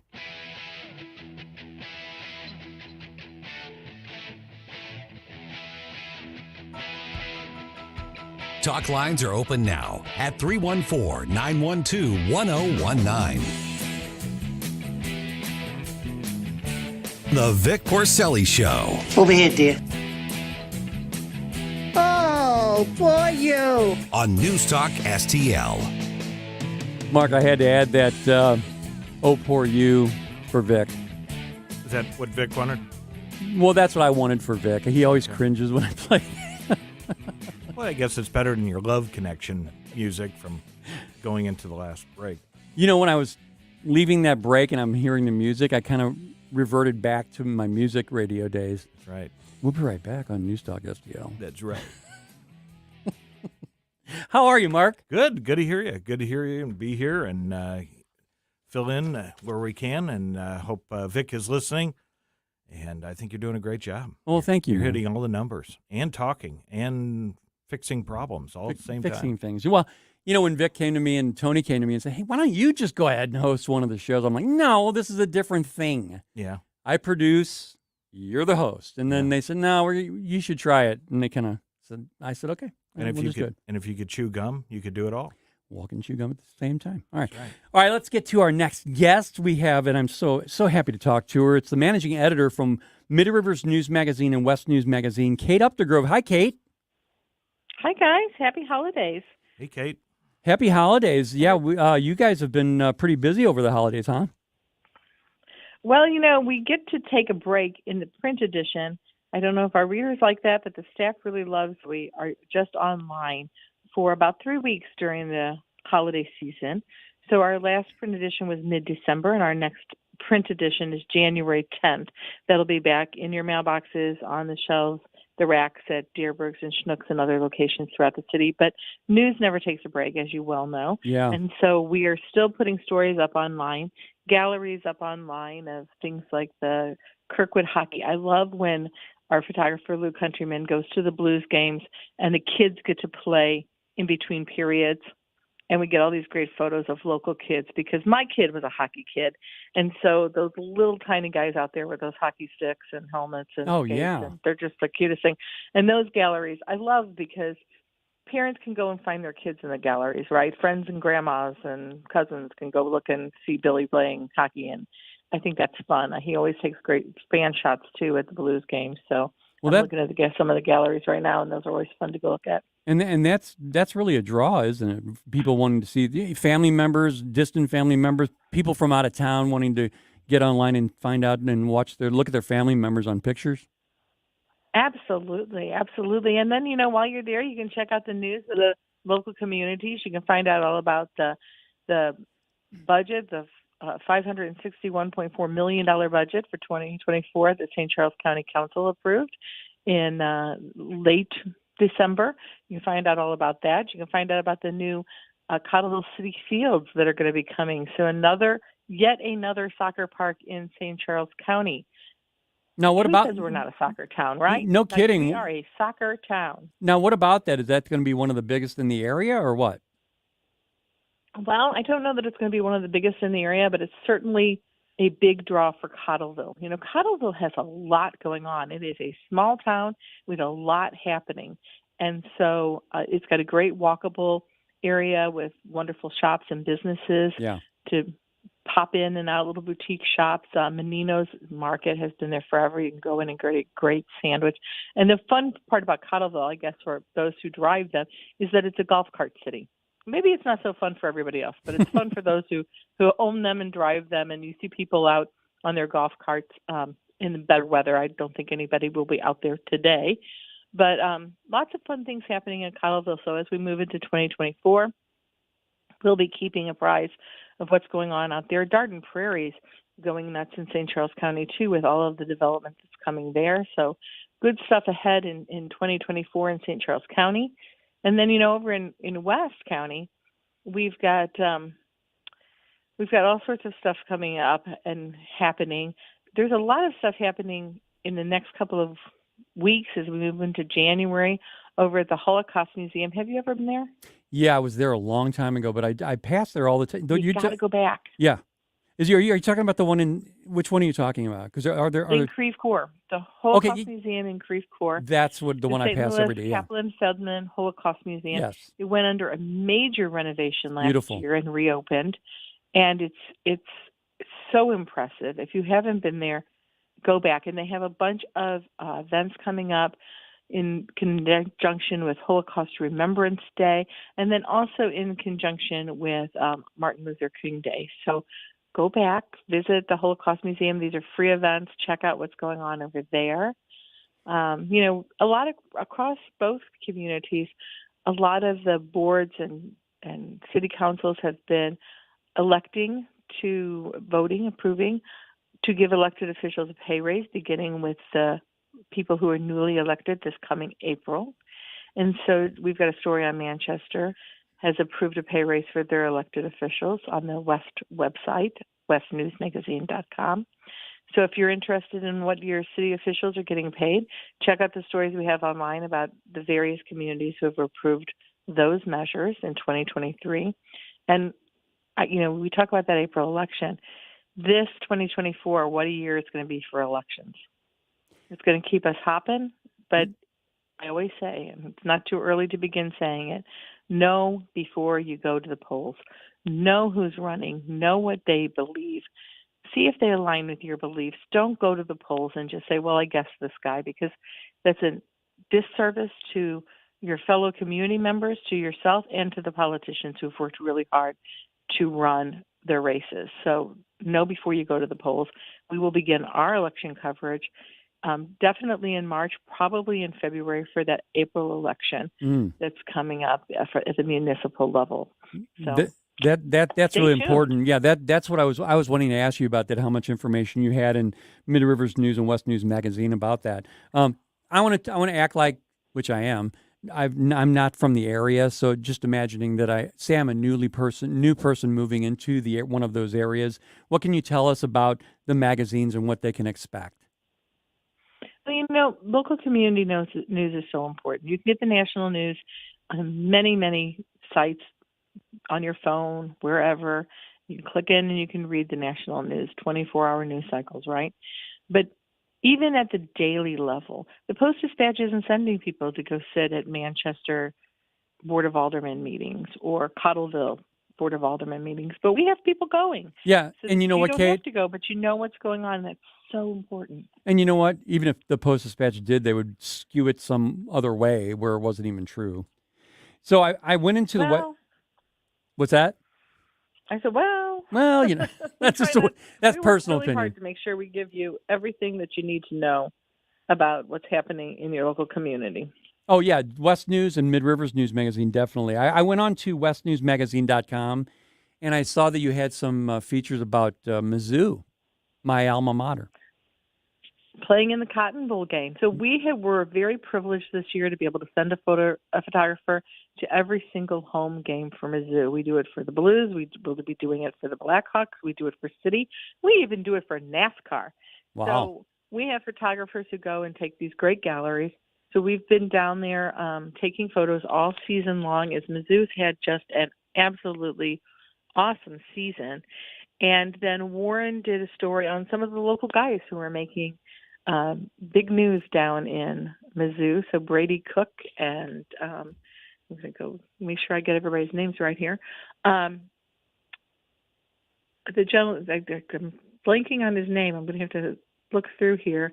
Cody Schrader, Luther Burden III, and Brett Norfleet. That's the kid I was looking for. He's a Francis Howell kid, so over there in Mid River. Wow. Francis Howell kid. Of course, Cook is from Chaminade. And they are headed to the Cotton Bowl, right, on Friday, so that'll be fun.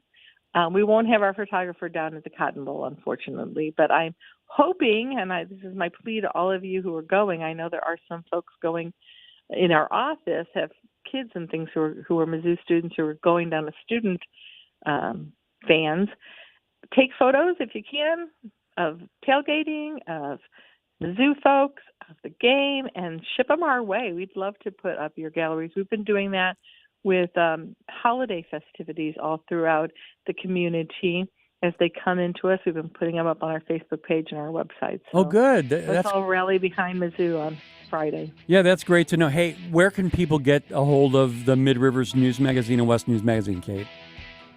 You can subscribe by going to the subscribe button on our websites at westnewsmagazine.com, midriversnewsmagazine.com, and you can always pick it up at your local Schnucks and Deerbrook's. Awesome. And on behalf of NewstalkSTL, here is to a fantastic 2024 for Mid-Rivers News Magazine, West News Magazine, and Kate Uptergrove. Thanks, Kate. Thanks so much, guys. You too. Bye-bye. All right, coming up next, we have the Vice Chair of the St. Louis County Council, Mark Harder. He's on the way right here. 1019 94.1 News Talk STL. Watch us on our live stream using Rumble, Facebook, and Twitter. You're listening to the Vic Porcelli Show. My son has not made money in terms of this thing about, what are you talking about, China. Made in St. Louis for St. Louis. It's News Talk STL. So many ways to listen to News Talk STL. Enable our Alexa skill. Hello. Hey, Alexa. Yes, I'm listening. Play News Talk STL. Welcome to News Talk STL, conservative talk radio for St. Louis.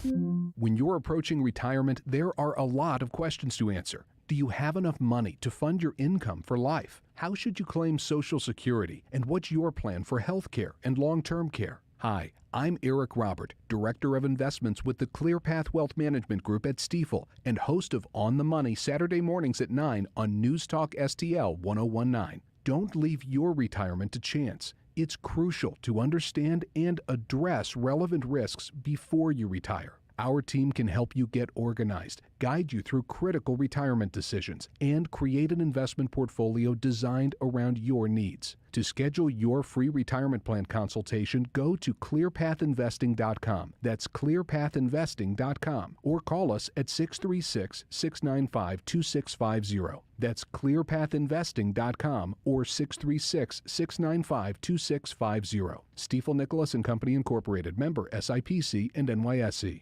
Columbo and Katie. Dr. Bob Onder. I think there are different lessons to be taken away from each race. I would say about political campaigns, it's important to remember, although it would seem sometimes the times are with you, the issues are with you, the state of affairs are with you. Sometimes winning elections is about simple blocking and tackling, fundraising, getting out the vote. Tony Colombo, Katie Fitzpatrick. Weekdays at 2 on News Talk STL. This is Christina Straight with Straight Realty reminding you, why pay more than 4? In 2003, we had a dream to start a real estate company that would revolutionize the real estate market. Now, 20 years later, after navigating through the many markets' ups and downs, we know exactly how to help you in this challenging time. I'm Christina Straight, owner of Straight Realty. Don't give away your hard-earned equity. Give us a call today, 314-441-4444. 314-441 all fours. And remember, why pay more than 4? Straight Realty is a licensed broker in the state of Missouri.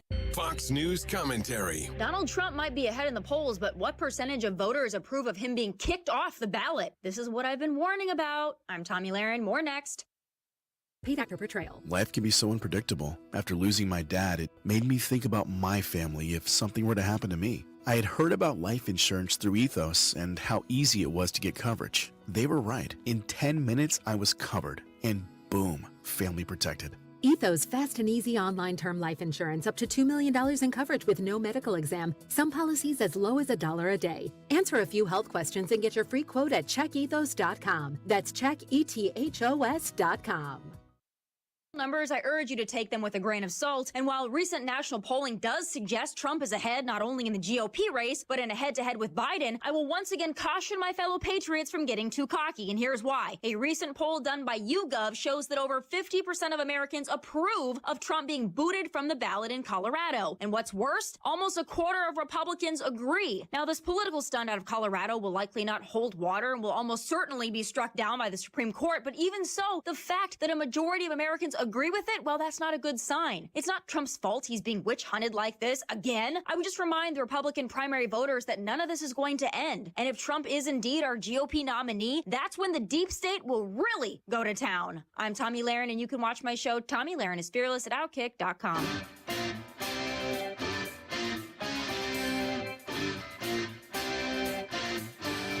Talk lines are open now at 314-912-1019.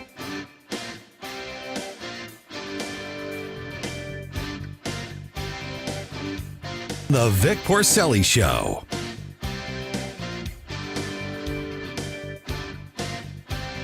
Thank you, President Trump, and you're still my president. On NewstalkSTL. Yeah, welcome to the Vic Porcelli Show, the last part of the hour, and it's just been a fun time. I've had a great time. I don't know. I hope you have too as well. And if you want to, check us out on the streams at YouTube. We're on Twitter, multiple places on Twitter, actually on Facebook, and then of course on Rumble, which is we're really growing there, and we really want to have you hopefully check that out because it's at rumble.com and just look up News Talk STL. And if you want to check out our podcast, anywhere podcasts are, just look up News Talk STL.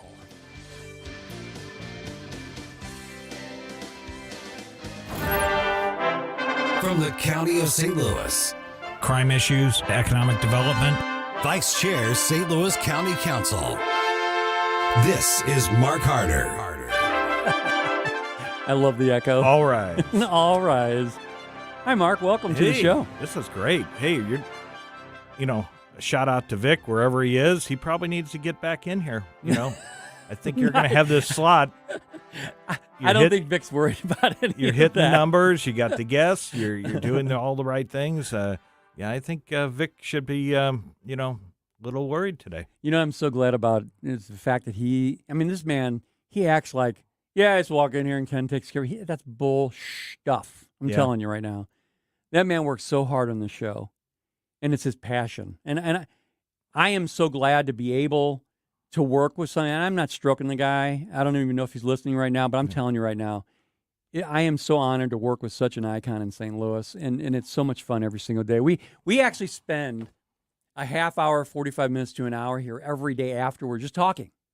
I'm like, Vic, we need to do this on the air. Got a show to do. Yeah, let's do this tomorrow, But it's great. It's great, and he deserves it. He needs it, and he brags about it. He brags about getting 10 days and only have to give up 4 because of the way it's lined up. But the screen there says demo tape. Are you doing? Are you recording something for a demo saw that. tape? Oh. For future use. Is that what? No. That what this is about? Ken, you're doing great. Hopefully, you had a great holiday and great Christmas. And I saw some pictures of you and your family on Facebook. Oh, did you? Yeah. We went to Grant's farm. Yeah. And in Afton, and it was just so cool because what they do is they'll take you on a tram up to, I guess, where all the animals are and where you can have free beverages. Yeah. And then you walk around through the lights. I think it's a different spin. It's a nice spin for that. Sure. No, I thought maybe you'd be in your footy jammies or something. Well, actually, one of my daughters suggested that we get matching pajamas and go there, but we didn't do it. Yeah. We didn't pull the trigger. Yeah, well, that could be all over the internet by today if you would have done that. Well, we might do it next year. Maybe. So. That'd be great. How about you? How was your holiday? Oh, we had a great one. I want to get to that in a little bit. Okay. We've got a great story of things we did in our family. We had 23 people over our home on Christmas Day, all family members, and our family has gotten so large with nephews and great-nephews and grandkids, and it's great to have all these people making a lot of noise, and it took us 2 days to clean up. So wow, we're finding things. What were you guys doing? We're finding things under chairs, and when you start cleaning up after a crowd that big come through. But it was a lot of fun. But first, I'd like to jump on an item that just came up, talking about county business. If you want to go there first, that's exactly where I want to go. Okay, let's go there first. So, if you remember, I think last week when I was on the show, we talked about the Sam Page threatening our budget through our budget cut process. He was threatening he was going to cut off funding for some of the charities, local charities in this area that have been promised ARPA funds from way back during the pandemic. And these organizations went through a vetting process, and they went through a process that let them know what they were going to provide to the county is the right thing, and so on and so forth. It's a 10-step program. They made it all the way to the 10th step.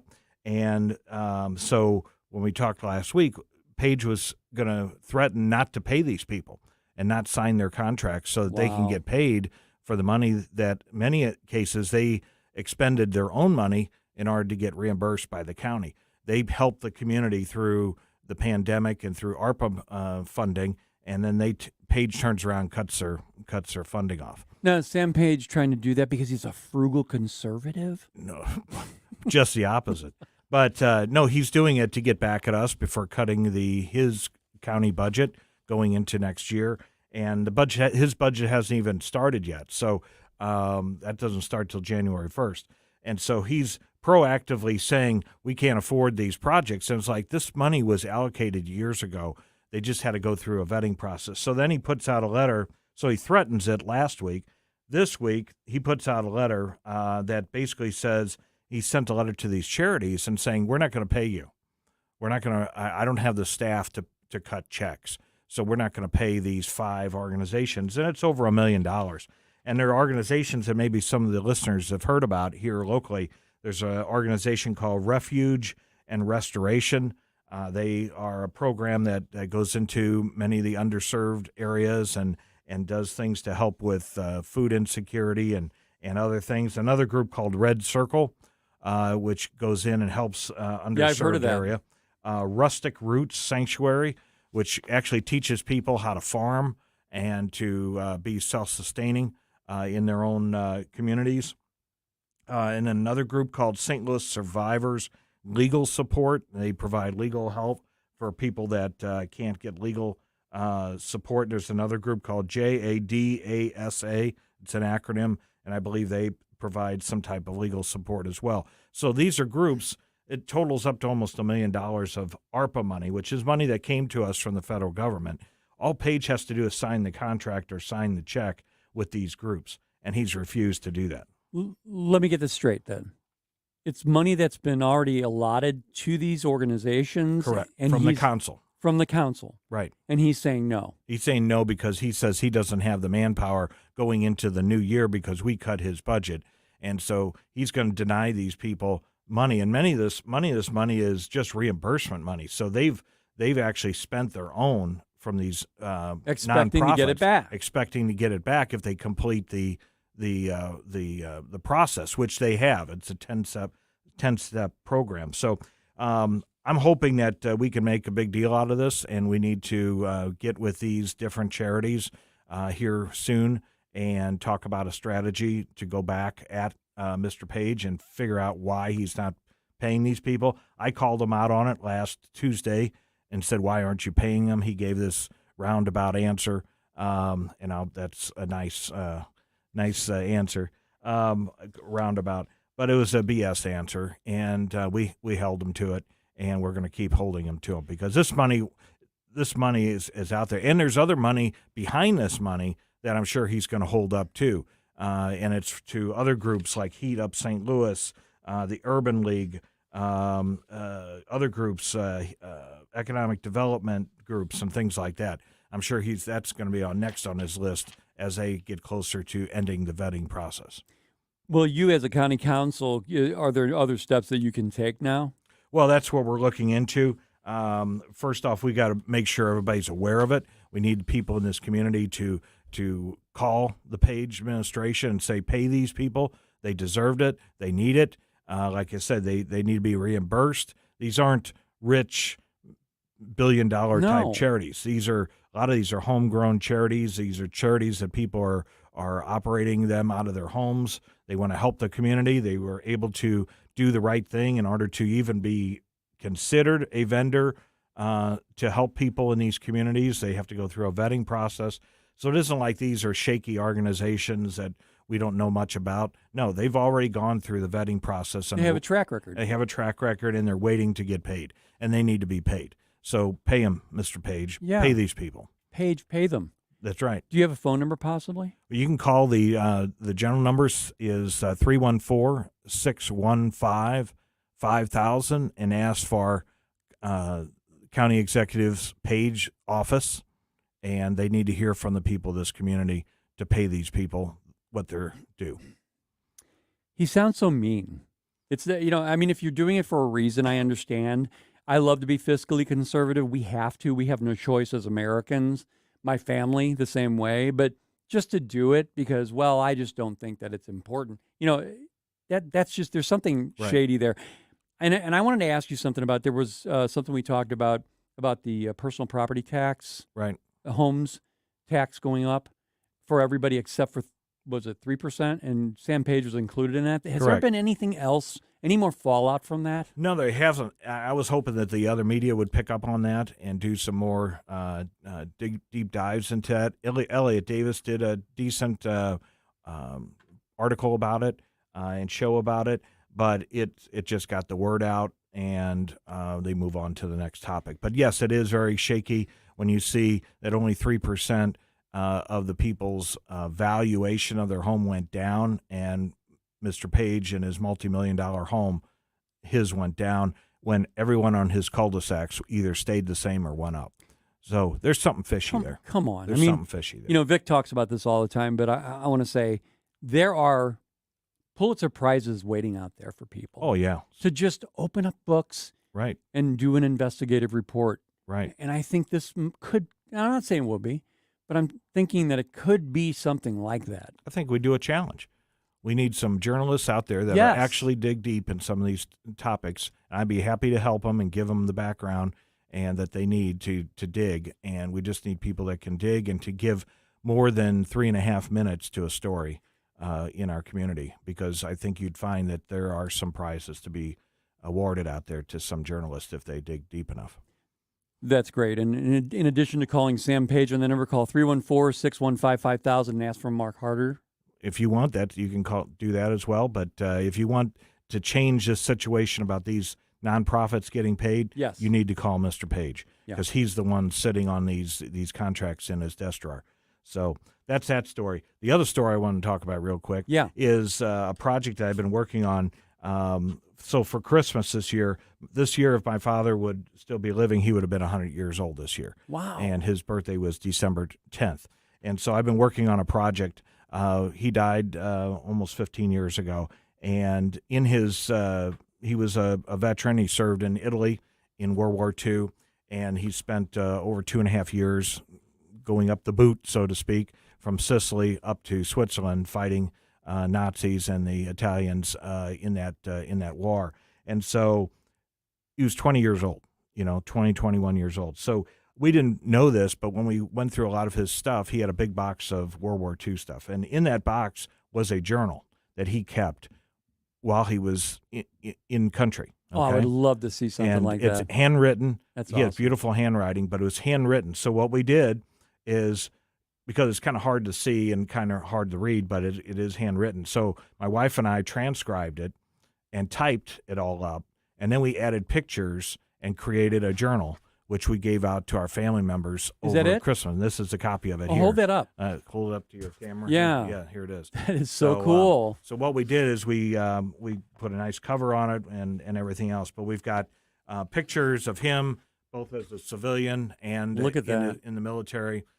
He left the military as a sergeant, and just a kind of a naive kid. But it talks almost day to day everything he did. Some of it is real mundane stuff, which is kind of funny. But then it's mixed in with stuff like, we had beans and carrots for breakfast today, and oh, by the way, I thought I was going to die. Well, happy birthday in memoriam to your father. So we got that done too.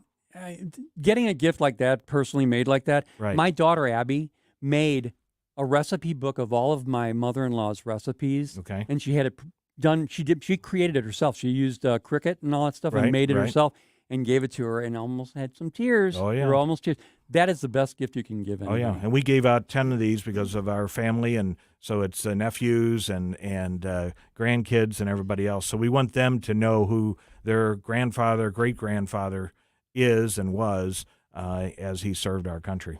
Mark, I'm so glad that we've had you for the last couple of years here on the Vic Porcelli Show, and we loved it. We look forward to 2024. Any predictions? Predictions? In 20 seconds. Well, hopefully I will be winning the Senate race next year. There you go. And so that will be in both in August and November, and so we need to get everybody tuned into that as we move through the next year. Hopefully, Mr. Sam Page will come to his senses and pay his bills. That's we hope will happen next year. You hope. We will have some new elections all the way around, and we need people to get involved, and we'll be talking about that as the year goes by. Thank you, Mark Harder. Thank you. Vice Chair, St. Louis County Council. I'm Ken Williams, Vic Porcelli's producer, commentator. Thunder Steelers. Thanking you for 2023. You were awesome, Vic Heads, and we will see you on the other side. Coming up tomorrow, Nick Schroer, and then Tim Jones is going to be hosting on Friday. Take care. 1019 94.1 News Talk STL.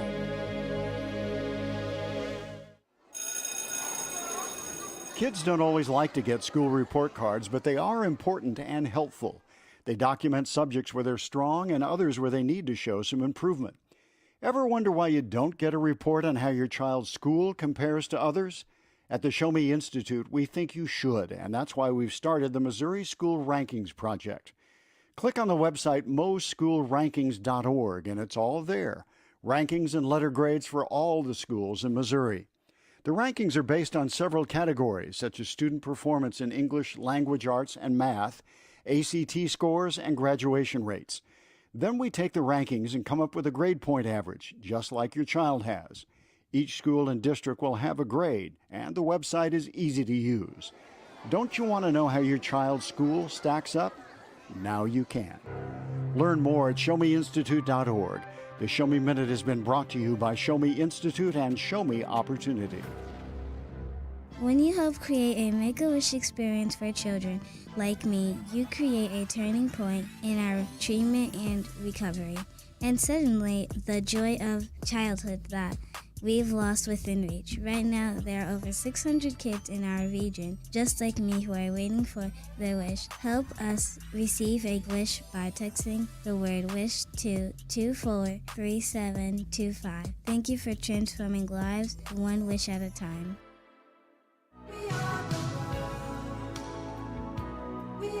This Saturday night at 10 on Stories of New Americans. I've got Sister Paulette Weindell. She is often referred to as the Mother Teresa of South St. Louis because she worked for, 25? Over almost 30. Almost 30 years, gosh, in the refugee support ministry at St. Pius Church in South St. Louis and South Grand.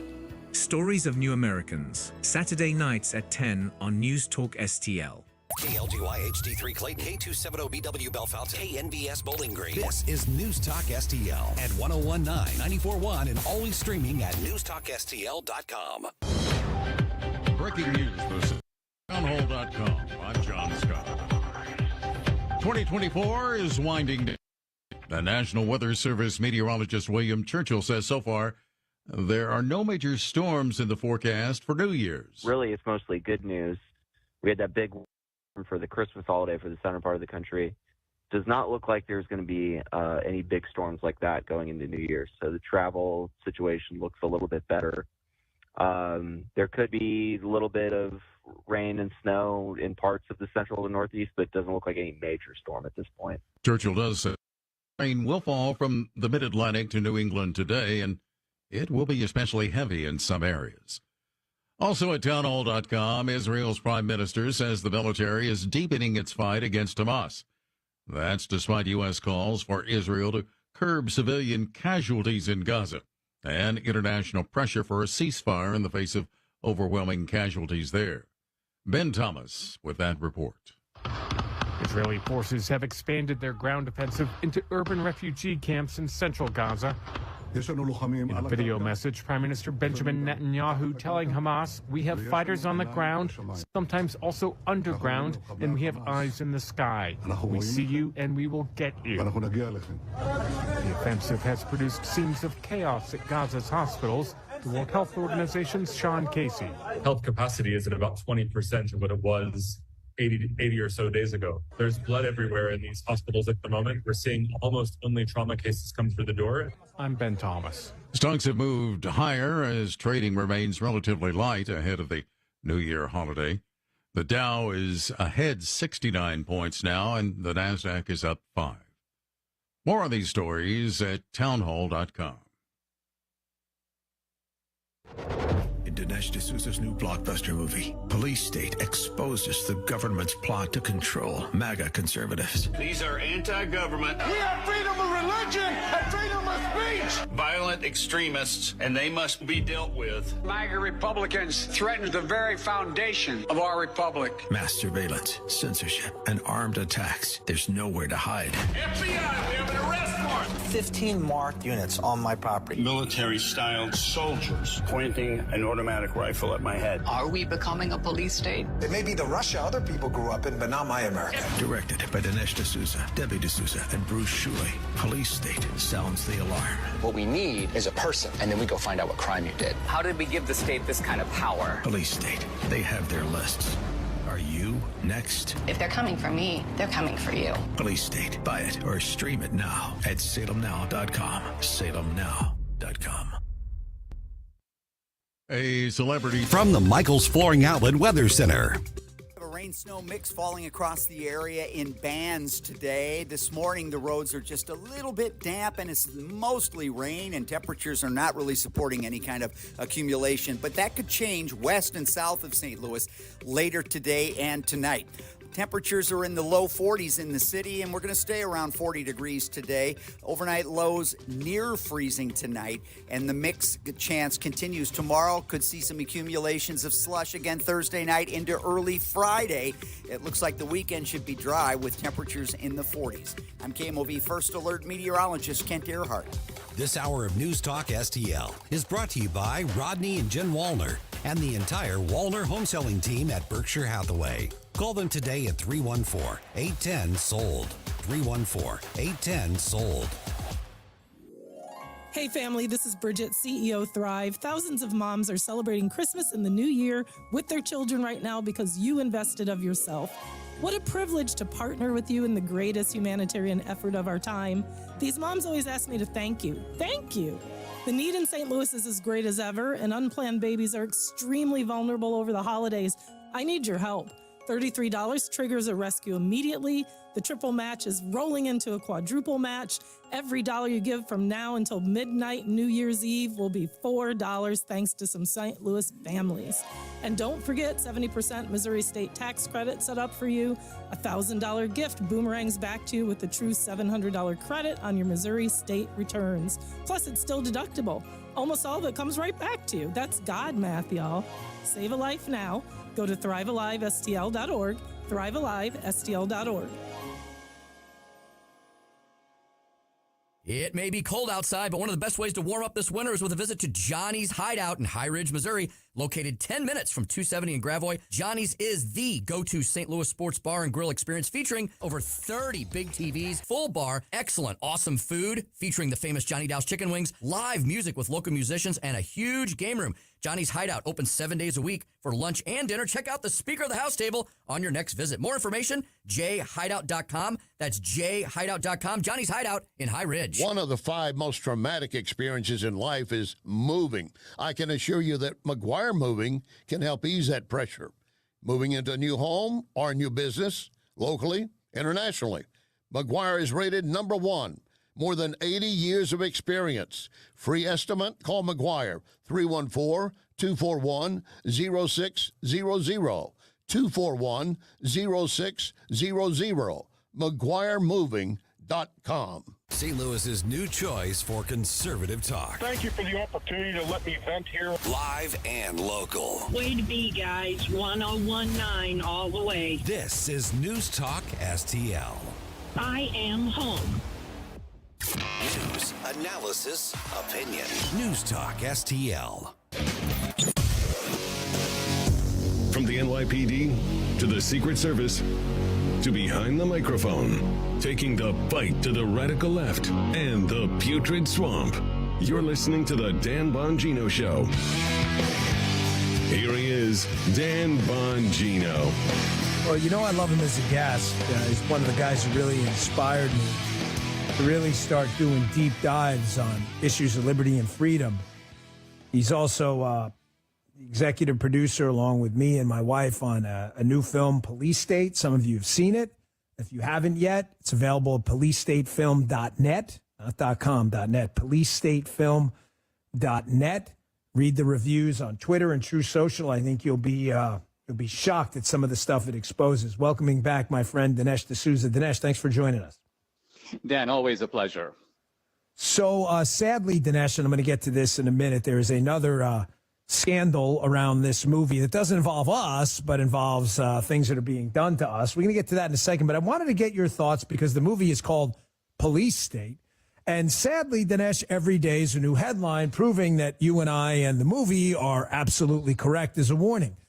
We learned yesterday through Jim Jordan and various news outlets that the government that is supposed to be protecting our civil liberties, that's their actual job. These rights are granted by God and protected by the government, supposedly, was knee-deep in a censorship scandal with an element at Stanford University to censor conservative content before the election.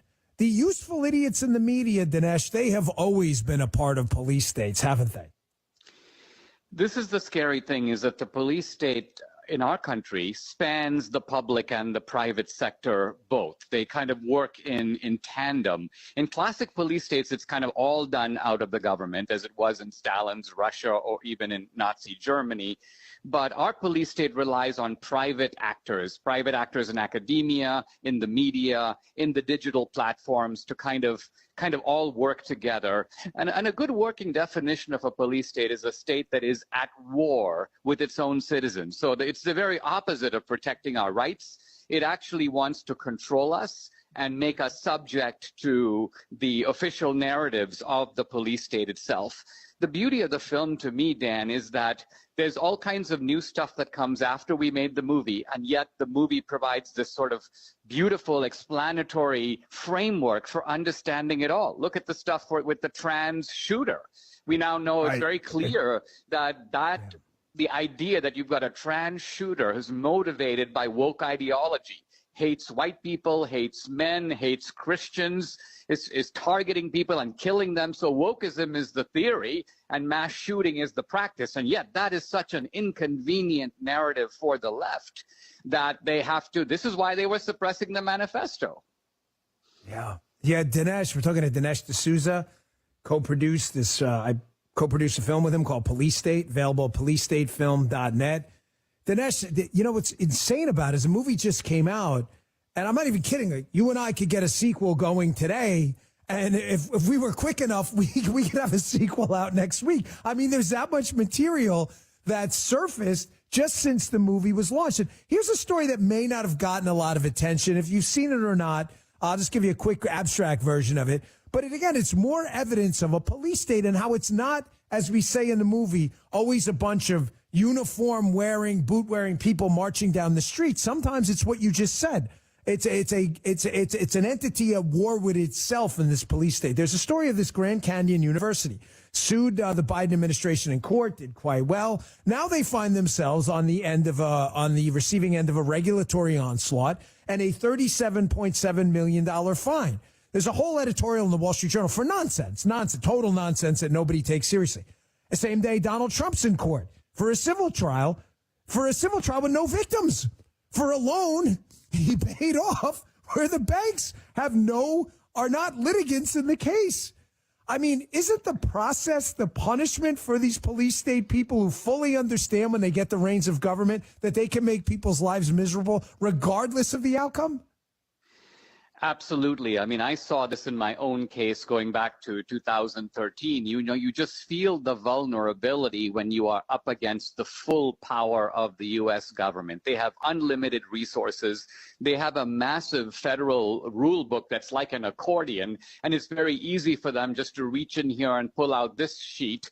And then they have the power of using the legal bludgeoning that sometimes goes by the name of plea bargaining, which is, hey, well, you know, you're facing 10 years, but if you plead guilty and you'll get only a year. But then, of course, the left gets to jump up and down and go, see, he admitted he did it, even though even an innocent person would have every incentive to take the plea deal. So this is a stacked system, and I think what's really bad is that the system is now being exploited ruthlessly by this combination of left-wing ideologues who make up juries, left-wing judges who are willing to abuse the system, left-wing prosecutors coming out of the Biden regime. So the police state is very real, and we're even discovering it in small ways and things happening to the movie itself, almost in a kind of stunning confirmation of the movie. The movie itself is being, in a sense, thwarted by people who are doing exactly what the movie said they would do. That's exactly where I want to go with this. You teed it up for me. Talking to Dinesh D'Souza, we produced a movie called Police State, available now, policestatefilm.net. Dinesh, You are one of the world's, and this is just a fact-based statement based on revenue and all that kind of stuff. It's not, it's not an opinion. You are one of the world's top documentary filmmakers. You've got one of the top-grossing films of all time in a documentary. 2016, your films have been an unquestioned success financially, and also for the movement from the activist front. Again, that's just a statement of fact based on data. Yet, when you first approached me about doing this police state film, which is obviously, given that I was a law enforcement officer, something very, sensitive and passionate cause for me, I was in right away. But I've got to tell you, as a friend and as a partner in this project, I did not expect the headwinds we had. A lot of the things I haven't said to my audience because they're confidential in the business space, and some of the stuff has reconciled itself, and I don't want to waste their time with them. But I feel like this needs a public airing. So you and I have been discussing this for a couple of weeks, and we've been trying to clean it up, and the DVD is for sale now. Now, typically DVDs for unbelievably successful films, which we sold out theaters across the country, would go on sale at all of these sites, Amazon, Walmart, and elsewhere. But something happened, Dinesh, that you've been going back and forth with me for 2 weeks on. And I got to tell you, I wasn't prepared for this one. Explain what happened with Walmart. I think everybody expects Amazon to act like communists. Sad, but it's true. But what happened with Walmart? Well, sadly, Walmart has become more like Amazon than the other way around. Walmart started out of Bentonville, Arkansas. The original Walmart family were conservatives. I don't think in the kind of old management of Walmart this would have happened at all. But the kind of left-wing infiltration of these major corporations, and sometimes they're not infiltrating the whole company. They're just taking over the acquisition or the buying process. And that is no longer done out of Arkansas. It may be done out of Chicago, out of San Francisco. So there's a bunch of people in San Francisco looking at this order and they go, police state, wait a minute, is this Dinesh D'Souza's film? No, let's just give it a big X. And so, as it turns out, two of the biggest sort of retail outlets in the country, Amazon and Walmart, simply will not stock our DVDs. Now, look, this is not a phenomenon unique to us, but of course it's unique in the sense that it confirms the thesis of police state. You're going to be blocked by this kind of combination of public and private actors working in concert.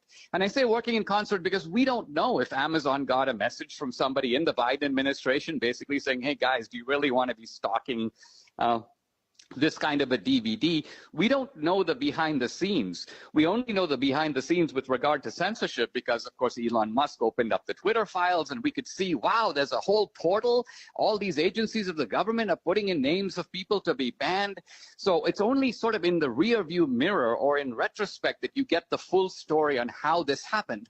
But I think the bottom line of it is our team should not put up with it, and we should look for alternative ways to get the DVD. The good news is that we do have it through Salem. We do have DVDs through Shopify, but you have to go to the website, which is policestatefilm.net. There are tabs there. You can, of course, stream the movie, but you can also order DVDs. And this is a great movie to stock up for Christmas.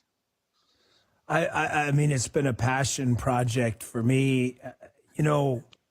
I gave it time, Dinesh, because I have a thing on the show I call the Bongino rule. I give really kind of hot stories about issues before I draw a definitive kind of dispositive conclusion on anything, usually 24 to 72 hours, because I never want to be first. I want to be right. I don't care to be first. I'm not in this for anything like that. So me and you gave this a lot of time. Well, maybe it's an error, Walmart. Maybe it's a mistake. It's not like we jumped the gun on this. Let's talk about this and maybe conservatives will pick it up and we'll sell more DVDs. No, folks, that has nothing to do with it. This actually, I can see no reason would not sell the DVD police state. Dinesh, without going through the back end stuff, you and I both know this thing sold out theaters across the country. You have the second, I think, highest grossing documentary of all time. You're not some like tomato can ham and egger guy who came on the scene yesterday. Can you think of it, seriously, can you think of a single reason they would not stock this film other than somebody winking and nodding at them and going, hey, be a bad idea if your place burned down if you stock this film? That's the only reason I can think of. Look, I mean, I have sold innumerable books and DVDs at Walmart and Amazon before. Number two, unlike 2,000 Mules, which at least in some quarters is a banned topic because of election fraud, police state is not a banned topic on any of social media. Number three, there's not been a single fact check challenging a single thing in the film. No one has even disputed anything in the film. The film is accurate from top to bottom. It hasn't even been questioned. And there have been left the film which have agreed with the thesis of the film, but again, not questioned any facts in the film. So there is absolutely no legal, no moral justification, no justification at all for doing this other than where we have the power to do it. We don't want to have the product, and therefore, too bad for you. Go get it someplace else. And that's ultimately what we have to do. Go get it someplace else. Fortunately, it's available. Very good customer service. Get it from Salem. Get it from Shopify. But this is the way we fight back, is we don't allow these tactics to succeed. And Dinesh, the most disturbing part, I think you just hit on, I got about a minute left, but the story, it's a documentary. Joe Bolanos' story about having his home raided by the FBI after just showing up at the Stop the Steal rally. He's a real person. Matthew Perna is dead. He hung himself after being accused of terrorism for spending just seconds inside the Capitol and doing absolutely nothing inside and damage anything, didn't even touch anything. He's really dead, folks. Like, that really happened. These are real stories. Like you just said, you can have an opinion about 2,000 Mules. Fine, whatever. Police State is a documentary about real people. They have no excuse. Your final thoughts. I mean, the really depressing truth, I believe, is that the reason they're doing this is not because anything in the film is false, but precisely the opposite, because it's true. Not only did Joe Bolanos endure what he said, he happened to have a peephole camera that shows the FBI coming smashing through his door and actually trying to cover up his peephole so people would never have a record of it. So it's the incriminating, damning, horrifying facts in the film, and that's what they're trying to shut down here. Folks, if you can pick up the DVD, I'm sad to say you're not going to be able to get it at Walmart. You can get it at Salem, but if you want to buy it today and pick it up, we would certainly appreciate it. Your call. The website is policestatefilm.net, policestatefilm.net. You can also stream it there. It's really simple. Pick up DVD, just click on the tabs. We would deeply appreciate it. We think it's a project you need to see. It's been an eye-opener. And don't listen, we produced it. Don't take our word for it. I mean it. Just go to Twitter and True Social, put in Police State Movie, and just read what people had to say about it. It absolutely, you'll be convinced. Dinesh, thanks so much for your time. We always appreciate your perspective, and thanks for this important project. It meant a lot to me, too. Thanks a lot. Thank you very much. You got it. So sad, folks. Walmart. When he first told me that, I really, that's why it took me 2 weeks to tell you, because I'm like, nah, there's a mistake. Nope, not a mistake. Walmart. Unreal. All right, more coming up next. We'll be right back. Bongino.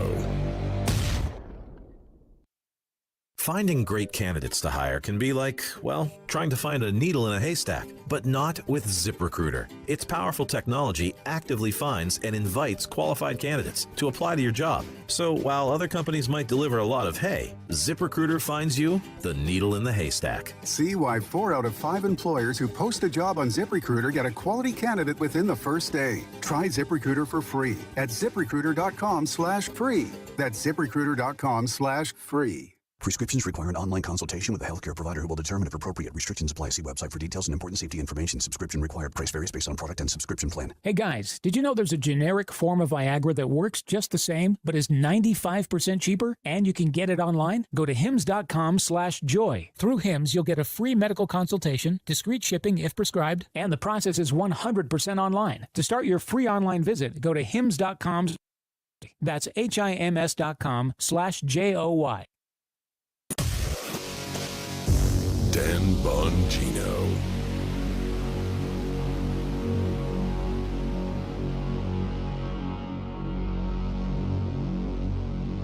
With so much happening. I think it was President Reagan said, we're from the government. We're here to help. So much to talk about. Our education secretary flubbing one of Ronald Reagan's iconic lines. 9 most terrifying words in the English language are, I'm from the government and I'm here to help. You never want to miss a moment. There's nothing about this that shows anything good about Hamas. On air, online, and always on your smart device. The vast majority of those that were taken captive on that day are still there. 101.9 and 94.1 News Talk STL. So, you want Steph's Pizza, but you're in Lake St. Louis and it's just too far to go. Not anymore. Now you can feed that Steph's Pizza craving quickly and conveniently in Lake St. Louis. Same great menu with a new location. 111 Pond Fort Trail in Lake St. Louis. Steph's Pizza in the Chesterfield Valley on Long Road, in St. Peter's on Jungerman, and now in Lake St. Louis. Check them out at Steph'sPizza.com because tonight's a good night for Steph's Pizza. Are you looking for an awesome space to have an incredible event this season, this holiday season, or just for any reason whatsoever? Your one-stop shop is View 17. That's VUE17.com, VUE17.com. Ultra-modern media conference and event center. You can have just about any event you can dream up there. It's on the 17th floor in the heart of the county of St. Louis. Check them out today. You will be impressed, and so will your guests. VUE17.com, View17.com. Tim Jones and Chris Arps in the afternoon. Patrick Hedger, Executive Director of the Taxpayer Protection Alliance Foundation. The problem is that technology is just not ready for prime time yet. These electric cars don't work when it's cold out, so that whole, not rain nor sleet nor snow is going to stop us has just gone right out the window. Cold weather is going to stop the Postal Service and their electric trucks.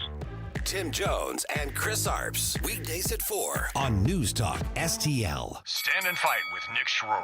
Hey everyone, this is Nick Schroer from Stand and Fight every Sunday 8 to 10 p.m. If you need tree removal, storm damage, repairs to trees, tree trimming, pruning, if your bushes are out of control, call River City Tree Service. Free quotes right now, 314-270-8071, 314-270-8071.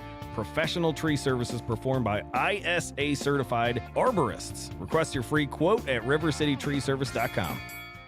The team that brought conservative talk radio to St. Louis is back. This is News Talk STL. News, analysis, and opinion from the voices you know and trust. Mike Ferguson, Tim Jones, Dan Bongino, Tony Colombo, Vic Porcelli, Katie Fitzpatrick, Chris Arps, Ken Williams, Larry Connors, Gabe Pfeiffer, Joe Pags, Randy Tobler, Ben Shapiro.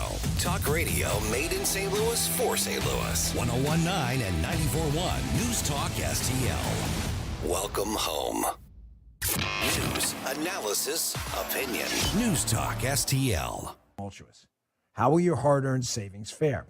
You already see the impacts of inflation at the pump, the grocery store. The dollar continues to lose buying power quicker than wages can increase.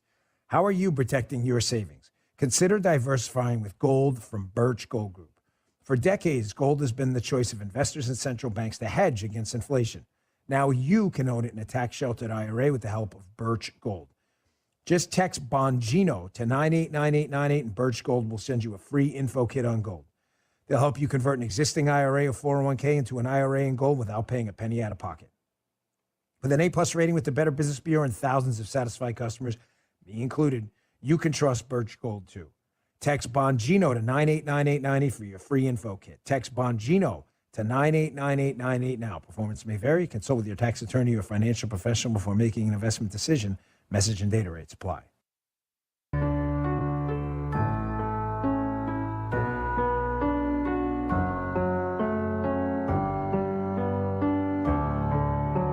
Turn it up to make sure your liberal neighbors finally hear some common sense. The Dan Bongino Show. Thanks to a lot of you. Who did I just reply to there? Doug M. says he picked up Police State. We appreciate it. Like I said, we waited on this story, but I can't think of one good reason why Walmart would not be carrying our DVD. I really can't. That's why we waited on this story. It's just ridiculous. Ridiculous. All right, I got more coming up, including a self-defense segment after the break. These have really gone over well on my podcast. People seem to be enjoying them. If you want to watch the videos of these segments, go to Rumble. Just watch today's show. But the audio is just as good. We can talk about a lot of things on there, too. Jim, do we have time for the young Islamists in Germany telling us how we need Sharia law? We got time for that. It's only 17 seconds. Can we play that? I want you to listen to this, folks. A lot of places in Europe have already fallen. When I say the enemy is here, it's not just here. It's overseas, too.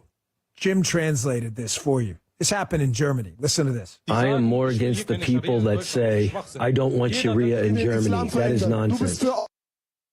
Want authentic Islam? Everybody who calls himself a Muslim must want Sharia on the whole world. I want the Sharia in Germany. Definitely. Would you nullify the German Constitution if you could? Definitely. Definitely. You know, I tweet out, and on Truth I put out, I don't know, every other day, sometimes every day. The enemy's already here. It's already in Europe, too. You want to watch that video? That's a young little Islamist being interviewed by someone. Oh, you want Sharia here? Yes, oh, definitely. Really? Really amazing how the same left that wants kiddie porn in schools will support this stuff. Stoning women for adults, stoning them. That's a really great way to stoning them to death. Throwing gays off buildings. You're like, in the morning, you're like, kiddie porn in schools. Kiddie porn in schools. At night, you're like, gays off the buildings. Gays off the buildings. And there's no cognitive dissonance at all with these people. This is the useful idiocracy of the left. If you are a progressive kingmaker, you love the fact that your followers are so freaking stupid. You love it. That liberals are the dumbest people on earth. That's your guy right there.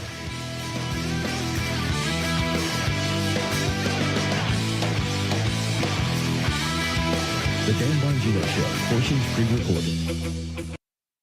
Paid for by Christian Care Ministry. So right now may be the perfect time for you to rethink how you pay for health care. And here's why.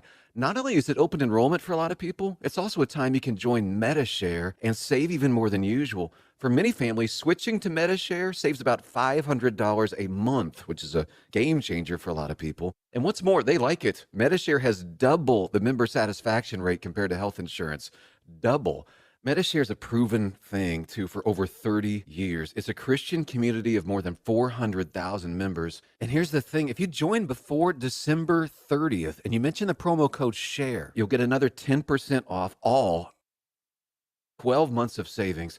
So I'll give you the number here in a second, but call. You'll get a price within 2 minutes. And again, the deadline is December 30th. So call now. You'll save even more. Here's the number. 855-51-BIBLE. That's 855-51-BIBLE. 855-51-BIBLE. Dan Bongino.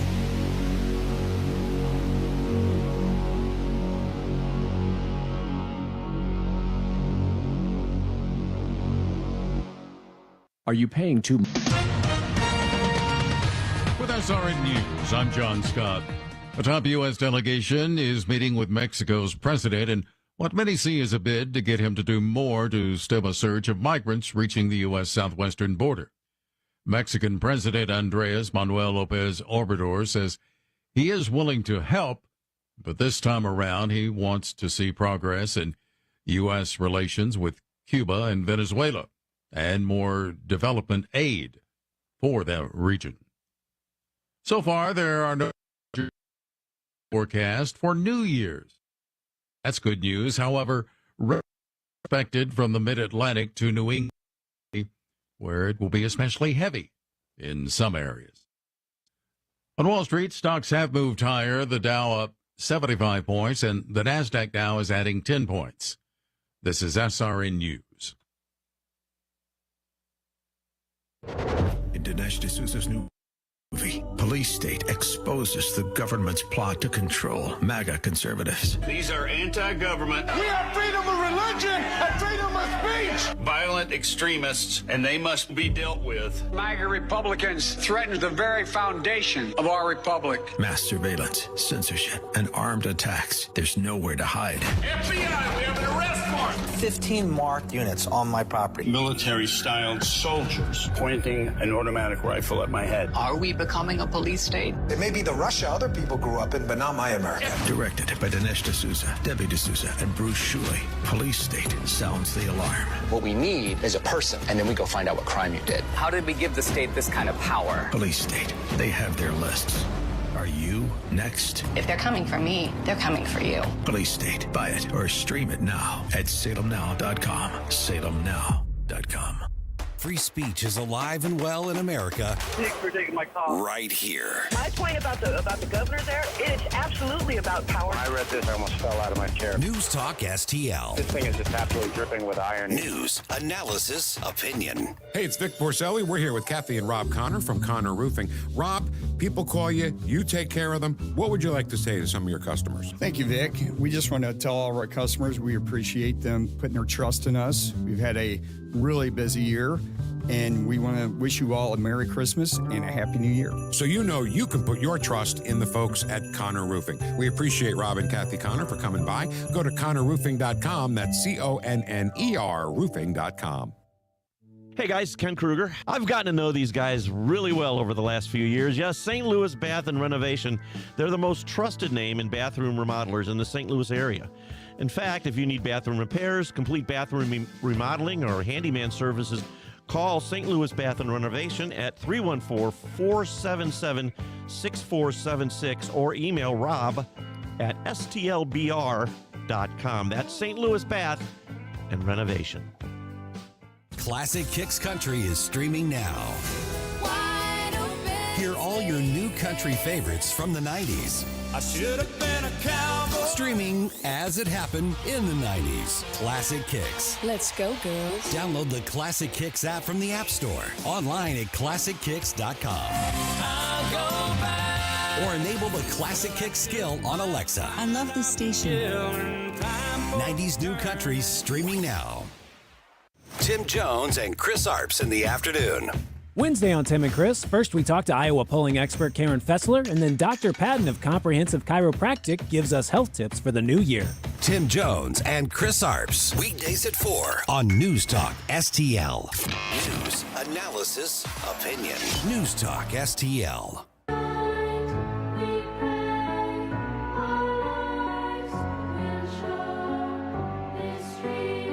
Have to get something off your mind? Call 844-4-THE-USA and let Dan know. 844-484-3872. The Dan Bongino Show. Always happy to welcome back to the show President Donald J. Trump. Always an honor to have him. Mr. President, thank you so much for taking the time. We really appreciate it. Well, thank you, Dan, very much. Thank you. Yeah, Mr. President, first question for you today. The 14th Amendment, it is this ridiculous theory out there that they can somehow keep you off the ballot for participating in an insurrection, which is fascinating because if you're an insurrectionist, you're a pretty crappy one, telling them to go march peacefully and patriotically. You really shouldn't say that if you want to do an insurrection. Just a pro tip for you. So you're not really good at this insurrection thing. So they want to keep you off the ballot with the 14th Amendment. Your thoughts on that? Well, these are very dishonest people. It's a group named Crew. They've been fighting me for 8 years. They're losers, a group of losers. You can check them out individually, every one of them. All they do is lose. That's all they know how to do. And they've been after me 8 years, and I've been beating them for 8 years. But they don't stop. I mean, the one thing I give them credit, they don't stop. And I'm leading Biden by a lot. I'm leading DeSanctimonious by like 50 points, maybe more. I see even CNN is saying today that we're leading Biden by a lot, and we're killing DeSanctimonious. You know, he wouldn't be governor if it wasn't for me. And then he says, well, I'd like to run. And I'd like to run. And I said, oh, he wants to run. Let's see how he does. And he hasn't done well. He's a failed candidate. But, you know, they don't want me to run. And they like to say, oh, we really want to run against Trump. But actually, it's just the opposite. You know, Dan, better than anybody, I think, because I listen to you. You know better than anyone. They are a party of disinformation. So they say, we want to run against Trump. Well, if they want to run against me, they wouldn't be doing 4 indictments plus local indictments plus AGs and district attorneys and individual cases, harassment cases. It's probably about 8 different lawsuits. and they are very dishonest, and this is their way of cheating in the election. Like, they cheated last time beyond anything anyone's ever seen. We did phenomenal. I did much better the second time than I did the first, like by millions and millions of votes. But they cheated there. This is their new form. This is like a banana republic. And what they're doing is, it's called election interference, and all these lawsuits get in the way. Now, the 14th Amendment is just a continuation of that. It's nonsense. Nobody's even said it is insurrection. And by the way, there wasn't any guns in the Capitol. You know, the insurrection is, frankly, the people that insurrected on the election and rigged the election. Those are the insurrectionists, Dan. Yeah. Listen, I agree with you that we are living in a police state right now. I've said it many times. I feel like you are obviously being treated different. That's a very hallmark of a police state based on your political beliefs. People don't have to like you, but you're still a citizen of the United States, but you're not being treated as such. But, Mr. President, you're not the only one. Enrique Tarrio and the Proud Boys and other people who were involved in January 6th, listen, I don't know them personally, never met them. I'm not really familiar with the details, the intricate details of the case, but I know this. One of them was sentenced to 22 years in jail, one to 17 years in jail, and one for 8 years. It appears to be far less than what BLM and others did, including one individual who set fire to a pawn shop during a BLM rally and actually killed a father of 5 who was sleeping inside, who got, Mr. President, a 10-year sentence, 12 years less than Enrique Tarrio. The justice system is lost. Do you anticipate, if you win the next election, to use the pardon power to correct this overreach of injustice? So, as you know, I'm a fair person, and I just want fairness. I saw that, and like you, I never met any of them. I don't know them. I don't know what they represent. But I do know that they don't like seeing crime, and they don't like seeing people slugged behind the back and shot through the head. But I don't know what they represent. But I'll tell you what, I looked at this, and there was nobody killed other than Ashley Babbitt. Okay, Ashley Babbitt should be. We're going to be looking at that whole situation because that was horrible. But they went in. There were no guns. There were no anything. 22 years. I saw yesterday. Another one got 18 years. Another one got 17 years. And yet, when they burned down Portland, and they got practically nothing by comparison. In fact, in many cases, they got nothing. When they went into Minnesota, when they went into Minneapolis, and they burned down the entire city and took over the police force and took over the whole building and then set that on fire, they got almost. So we have two sets of justice. I think whoever these people are, I looked at this, I was watching this, and I couldn't believe it. And let me tell you, it's every time I do, whether it's an interview or I talk to somebody, this, just like you're doing, this is the first subject they bring in. They think it's really horrible and really unfair. Yeah. Oh, well, it is unfair. I mean, it's right. It's slapping everyone in the face right now. Mr. President, if you win the next election, I know you didn't hesitate in the past to get rid of Comey and some others, but there's other people who say, well, there were some bad personnel choices too, a fair enough criticism. They say, well, is Donald Trump as the next president? Is he going to come in and get done what needs to be done? Get rid of the upper levels of the DOJ, get rid of the upper levels of the FBI, people who have not sworn an oath to the Constitution, personnel or policy, Mr. President. If we don't get rid of these personnel, nothing's going to change. You're right. So when I came to Washington, I was in Washington 17 times, in D.C. 17 times my entire life, according to the press. I don't know, that's what they say, but it wasn't very much more than that. Never stayed over. I wasn't a member of the Washington Society. It wasn't my thing. I wasn't a Bushy, that's for sure. I don't want to be. And I came in, and all of a sudden I'm president of the United States, and I had to rely on people to give me great recommendations. And in many cases I did. I mean, we had Kudlow. We had so many great people, but we don't talk about them. We also had bad people. Now, remember, I came in, and Comey had a long-term job. He was put there before me. And I got rid of him very early, within a few months, which was, frankly, not the easiest thing to do. And that was like a hornet. That exploded everything because that blew up their schemes. It was a terrible thing that they were doing. If you look at the IG report, Horowitz, who's done some incredible work, by the way, and he's a Democrat, I guess, but incredible work. You look at that report. But I fired Comey. I fired a lot of other people. I fired a lot of people in intelligence, so-called. Quoted. We got rid of a lot, but there's a lot to get rid of. But we got hit with the Russia hoax. So I had to fight on that. We got hit with all of the different things. And there's a lot of work on that, on the deep state. And we got hit with COVID, a gift from China. And we got hit with the China virus, different things. But getting rid of Comey, that took out a lot of people. You know, when you looked at what happened, insurance, we have an insurance policy. The insurance was the Russia hoax. It was the dossier, all of the fake stuff that we figured out.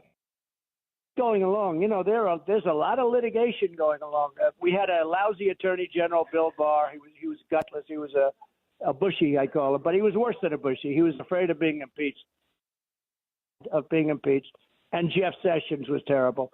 So these were two cases that were highly recommended to me. And the people that recommended to me, I don't talk to them too much anymore. You know, every time I look at them, I don't smile. But now I know everybody. I know Washington, Dan, better than you do. I know Washington better than anybody. I know the good ones and the bad ones, and I know the weak ones and the stupid ones. I know the smart ones, and I think I know the loyal ones. You know, loyalty is interesting because a lot of times you think somebody's loyal, and under pressure they break down. But I think I know the loyal ones. We have a lot of great loyal ones, but I think I do. Oh. And we would go in so I just know. You know, when I had to go there, I had to rely on people to give me advice. Mike Pence gave me some, and other people gave me some. And in some cases, I was very happy, and in some cases, I was not happy even a little bit. But you're going to see things that nobody's ever seen before. We're going to do it 100% right because it's all about people, and I know the people. By the way, we had incredible people. You know, think of it. We rebuilt the military. We got rid of ISIS, 100% of the ISIS caliphate. We did Space Force, the largest tax cuts in history, the largest regulation cuts in history. We built the greatest economy in the history of our country. You know, we built the greatest economy in the history of our country. And by the way, this economy that we have now, it's running on our fumes. Have the economy that we have, this economy would be crashing, probably Depressionville, because they are grossly incompetent. Yesterday, as an example, energy caused inflation. Energy, what he did on energy. And as an example, yesterday, he just ended all of the oil leases in Alaska. Right. That your administration permitted. How stupid they are. It's a death wish. Yeah. They have a death wish. Yeah. And then they want batteries from China to fund their electric car revolution. That isn't going to happen. But, Mr. President, I'll get to China saying I want to ask you, this is very important. My audience, I put it out to them earlier on the Rumble channel, questions. And the one question that came up most of all is people are scared about the vaccine. There's been a lot of reports of myocarditis, side effects. A lot of people are very unhappy with the vaccine. They're terrified of new mandates. They have a really a pit in their stomach, a really bad feeling that if Biden's reelected, we're going to see mask mandates and vaccine mandates again. If you're reelected president of the United States, can we just be assured it happen again? 100%. And I didn't do it the first time. You got to understand, we had I let the Republican and Democrat governors run their states. That's called the federalist system, by the way. But I let them run their states. And some of them, like McMaster in South Carolina, like you go up to South Dakota and you see that, I'll tell you, you have a governor in South Carolina, Nikki, she did some job. And others, they ran their states and they didn't close them. Now, Ron DeSanctimonious closed Florida 100%. The roads were closed, the beaches were closed, the whole place was closed. And he went for vaccines and vaccines. And, you know, it's amazing what he does. Now, he's down so low now. I think he's going to end up in 4th or 5th place. He could have probably been the leader going into 28. I don't think he's at 28 anymore when you look at how he's done because he's crashed like a rock. But if you take a look at what they did in Florida, and he closed the place up, and now he's trying to say he didn't. And by the way, he was a huge Fauci fan. He'd go around saying, whatever Dr. Fauci wants, that's what I want. And I could give you 10 different articles. Go back to that time.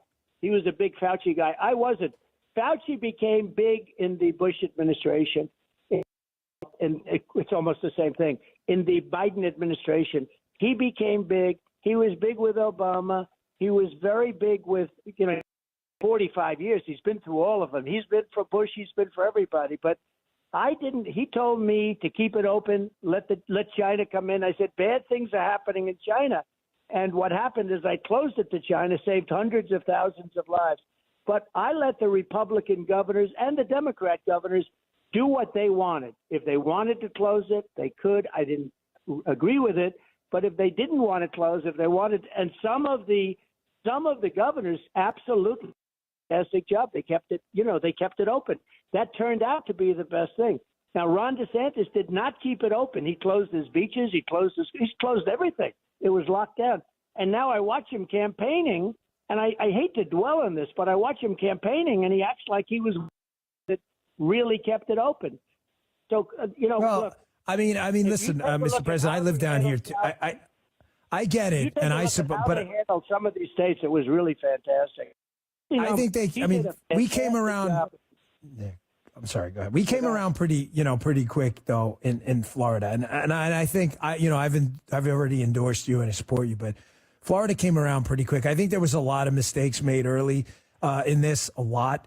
And I think looking back, it's hard to look at it through today's eyes because now we know things like masks don't work, the vaccine, the spread of COVID. Early on, people thought everything was going to be a magic pill, But remember this about Florida, and I'm there.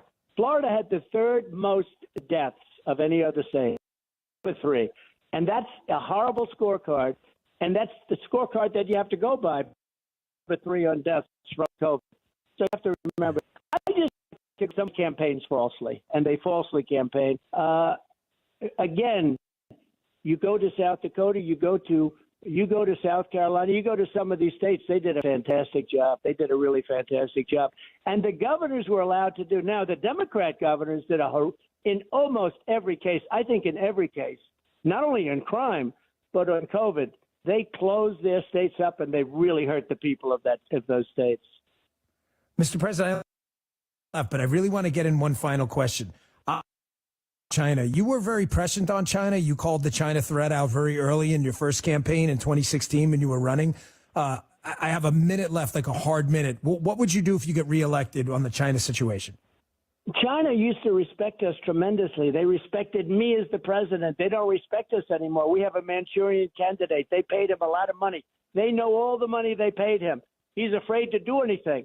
We have a Manchurian candidate, and China's totally controlling them. We had a good relationship with China until COVID came. Then I had it. But I had a great relationship with President Xi, and we used tariffs. I took in hundreds of billions of dollars of money from tariffs, and they were very good as far as I was concerned because they were pulling way back. They didn't want to be charged tariffs. We have a president that doesn't want to. They lecture our president. They spend all this time lecturing our president. And I've never seen anything. I've never seen anything. I know. No respect.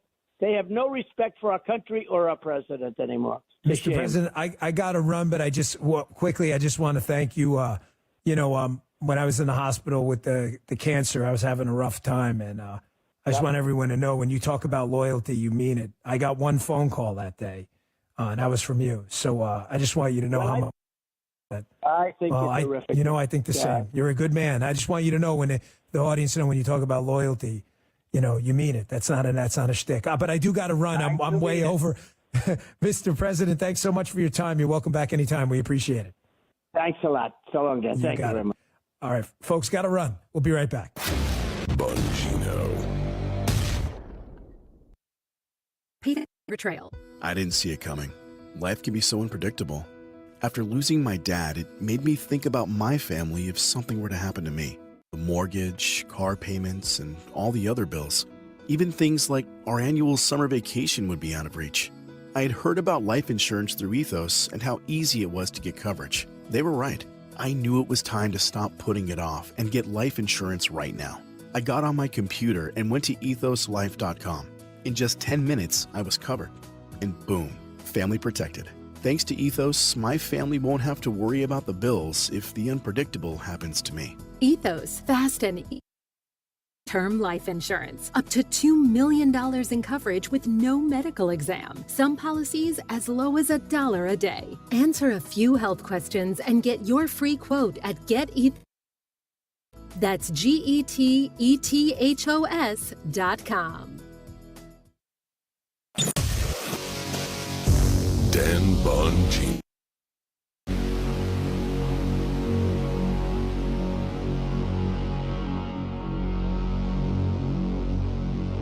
If you find yourself feeling out of place in the world, it's comforting to know conservative values haven't been abandoned everywhere. Thanks for being my voice in all this. This is News Talk STL. There are people out there that feel the way that I feel and say what I say. Welcome home. Tim Jones here with Dr. Kim Patton from Comprehensive Integrative Healthcare. Kim, you focus on the treating of neuropathy. What are the signs of neuropathy? The most common symptoms are numbness, burning, cramping, usually in the hands and feet. Tell me about the success you're having with your Restore Neuropathy treatment program. Tim, our program includes 8 distinct steps, offering a unique experience from other treatments. No surgery, no addictive medications, and we are seeing a success rate of 95%. Kim, that is incredible. How can people learn more? Visit us online at CIH.health. That's CIH.health. At John David Jewelers, we invite you to enjoy the holidays with the ones you love. We look forward to servicing you in the new year. At John David Jewelers, we're in the business of making you look good. In Frontenac, next to the Shack, or at johndavidjewelers.com. From home improvement to replacement, do-it-yourself electrical projects can be shocking. That's where Grasser Electric can help. They've been lighting up St. Louis for years. From ceiling fans and dimmer switches to repair or replacing your electric. No job is too big or too small for your home or business. Grasser Electric will even install emergency backup generators. So call Grasser Electric today before the sparks start to fly. 636-441-5200 or go to grasserelectric.com. Imagine a world where hands reach out to help one another and to help our first responders. Did you know that a recent study by Western Connecticut State University reveals that with each hour spent volunteering, your own happiness goes up by 16%? If you've ever wanted to be the spark, the change maker, the time is now. Volunteer a few hours with the David Dorn Foundation and ignite a new day for police officers and first responders. Visit dornfoundation.com and join as a volunteer. We're waiting to hear from you. Getting a new floor for your home can be intimidating and a little scary. But that's not the case when you go to Michael's Flooring Outlet. Katie here, and my mom and dad used Michael's, and they had a great experience. They've been a locally owned and operated family business for more than 30 years. You want variety? Michael's has carpet, hardwood, laminate, ceramic tile, luxury vinyl, natural stone, and many other options. Shop in-store at one of their 3 locations in Creve Coeur, Dardine Prairie, or St. Peter's. Check out everything that Michael's has to offer at igotfloored.com. With a My Social Security account, you can request a replacement Social Security card, estimate your benefits, and more. Save time. Go online. Open a My Social Security account at ssa.gov/myaccount. Produced at U.S. taxpayer expense. Columbo and Katie. We're 1 week away from the beginning of the 2024 legislative session in Missouri. We'll get an update on what to expect Wednesday at 2:20 from Rodney Boyd. Then we'll open up closest cabinet at 3:05. Weekdays at 2 on News Talk STL. News, analysis, opinion. News Talk STL. Flexible phone plans. It's like you're calling the Declaration of Independence or a hot dog at a baseball game. Because Consumer Cellular's customer support is based entirely in the United States. And Consumer Cellular's customer support agents are from where you're from. The same small town that you're from. The one that stretches from California to Maine, Minnesota. The one that cares about its neighbors and lights fireworks, legal ones, in the street. So the next time you want to make a phone call that feels like an American flag waving at an air show at Magic, call. Even if it's for no reason at all except to exchange barbecue full of Americans. Or make jokes about Canadians. LOL, just kidding. We love Canadians. They're our neighbors. Consumer Cellular. When freedom calls, we're here to answer. Call us at 1-888-FREEDOM.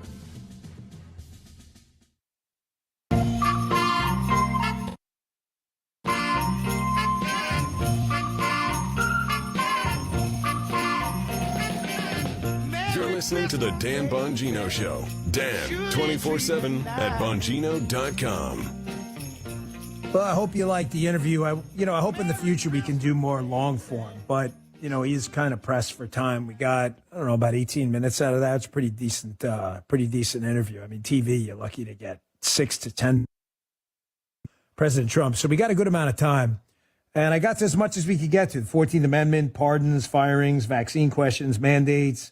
I wanted China, but that was kind of quick at the end. I really wanted to get to government shutdowns. But, like I said, it's I'm not his scheduler, and I appreciate the time. So I hope you enjoyed it. Obviously, some people didn't like it. Some people did. I tried to be as honest about it as I could. And to all the other candidates running for office, you're welcome on the show. You're welcome on the show, and I hope you understand that.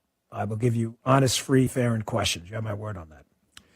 All right, let's go to the phones. Let's take Doug. Doug, you're on the Dan Bongino Show. What do you got for us? Hey, Dan, I wanted to give a shout-out to our city council down here in Huntington Beach for voting out no mask mandates. Mandate-free zone down here. All right. Took a lot. Yeah, Huntington Beach, California, right? Awesome. Yes, sir. That is fantastic. You're waking up. We'll see it. Doug, thanks a lot for the call. I really appreciate it. Folks, I'll play some of the cuts if you missed it in my interview with President Trump on my podcast channel. Tomorrow, we go live on the podcast every day at 11, an hour before this show. I hope you stay for the radio show. It's rumble.com/Bongino. Join the live chat. I get in the chat early, around 10 o'clock. So if you want to ask some questions, I pick a few. So rumble.com/Bongino, absolutely free. And then stay for the radio show later. 4 hours of content. We'll play some. See you tomorrow.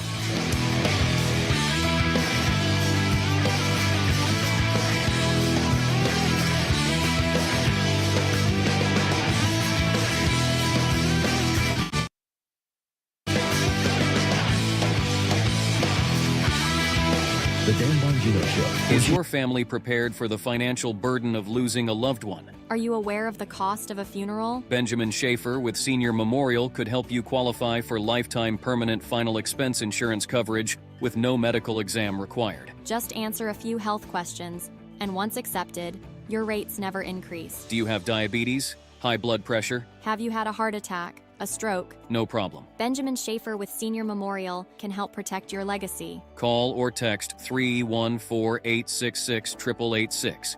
That's 314-866-8886. To learn more about permanent lifetime final expense insurance coverage. Benjamin Schaefer with Senior Memorial could help you qualify for immediate coverage by answering just a few health questions. Call or text 314-866-8886. Or learn more at memorialplans.com. That's memorialplans.com. Policies underwritten by Senior Life Insurance Company, not available in all states. How'd you like to eliminate your expensive cable bill forever or get new satellite internet where cable can't go? Well, now you can have affordable satellite internet service for a few dollars a day. All you need is a mini satellite installed, and you can have unlimited internet connections wirelessly in your home or office. And no cable boxes means unlimited connections and no clutter. You can surf the internet or stream any of your favorite television services with no cable. And the best part is, satellite internet service costs only a few dollars a day for your entire home. Yes, fast internet to surf or stream television for a few bucks a day. Call now for free details and learn how to drop your expensive cable bill. 800-696-2871. 800-696-2871. 800-696-2871. That's 800-696-2871. KLGY HD3 Clayton, K270BW Bellefonte, KNBS Bowling Green. This is News Talk STL at 1019, 94.1, and always streaming at NewstalkSTL.com. Breaking news this hour from townhall.com. I'm John Scott. The U.S. is pressing Mexico to do more to stem a surge of migrants reaching the southwestern border. Donna Warder with that report. A top U.S. delegation plans to meet today with Mexican President Lopez Obrador, willing to help the flow of migrants at the U.S. border from getting worse, but he says he wants to see progress in U.S. relations with Cuba and Venezuela, two of the top senders of migrants, and he says he wants to see more development aid for the region. This month, as many as 10,000 migrants were arrested daily at the southwest U.S. border, and Mexican industries were stung last week when the U.S. briefly closed two vital Texas railway crossings, arguing that Border Patrol agents had to be reassigned to. I'm Donna Warder. Also at townhall.com, National Weather Service meteorologist William Churchill says rain will be falling from the mid-Atlantic to New England today, where it will be especially heavy. There could be some isolated instances of flash flooding as well with that, but for the most part, it'll just be nuisance, heavy rainfall, travel headaches. Churchill says the New Year's forecast, though, looking good, and that will be great news for travelers this coming holiday weekend. A federal judge has declined to stay litigation over Alabama's ban on gender-affirming care for minors. The U.S. Department of Justice has to put as similar cases wind up toward the U.S. Supreme Court. At least 22 states now have enacted laws banning or restricting gender-affirming care for minors, and most of the bans are being. The Alabama case scheduled to go on trial in April. The Dow had 59 points, and the NASDAQ up 1 point. More of these stories at townhall.com. From director George Clooney. What's that about making some money? Yeah, the rowing team. You get a part-time job and a cheap place to live. This holiday season. Come on, boys! That bunch of kids rode like no one else that's ever come through here. Based on the inspiring true story. We have a boat strong enough to qualify for an Olympic spot. Well, lay it down, Coach. Of the underdogs who made history. The Americans have the 1936 Olympics. Row for your country. Row for each other. The Boys in the Boat. Now playing only in theaters. Rated PG-13. Some material may be inappropriate for children under 13. Are you looking for a meaningful way to preserve our nation's history? Consider purchasing a Blueprints of Liberty brick. Each purchase helps to build Liberty Village. By sponsoring a brick, you become a part of the Blueprints of Liberty Village, a unique destination that brings our founding history to life. This family-friendly location will provide an opportunity for you to encounter history like never before. Visit UnitedWePledge.org to order your Blueprints of Liberty brick today. This is Larry Connor's commentary on News Talk STL. Netflix has a series titled Ada Twist. It's aimed at preschoolers. And some parents have been kind of taking note of it, thinking it's a good program for kids, all about science. Well, one parent actually watched one episode and was shocked. She complained to Libs of TikTok. This is supposed to be a show about science, and it's about children celebrating their teacher's gay wedding and the children applauding and really being happy when the two men hug and kiss.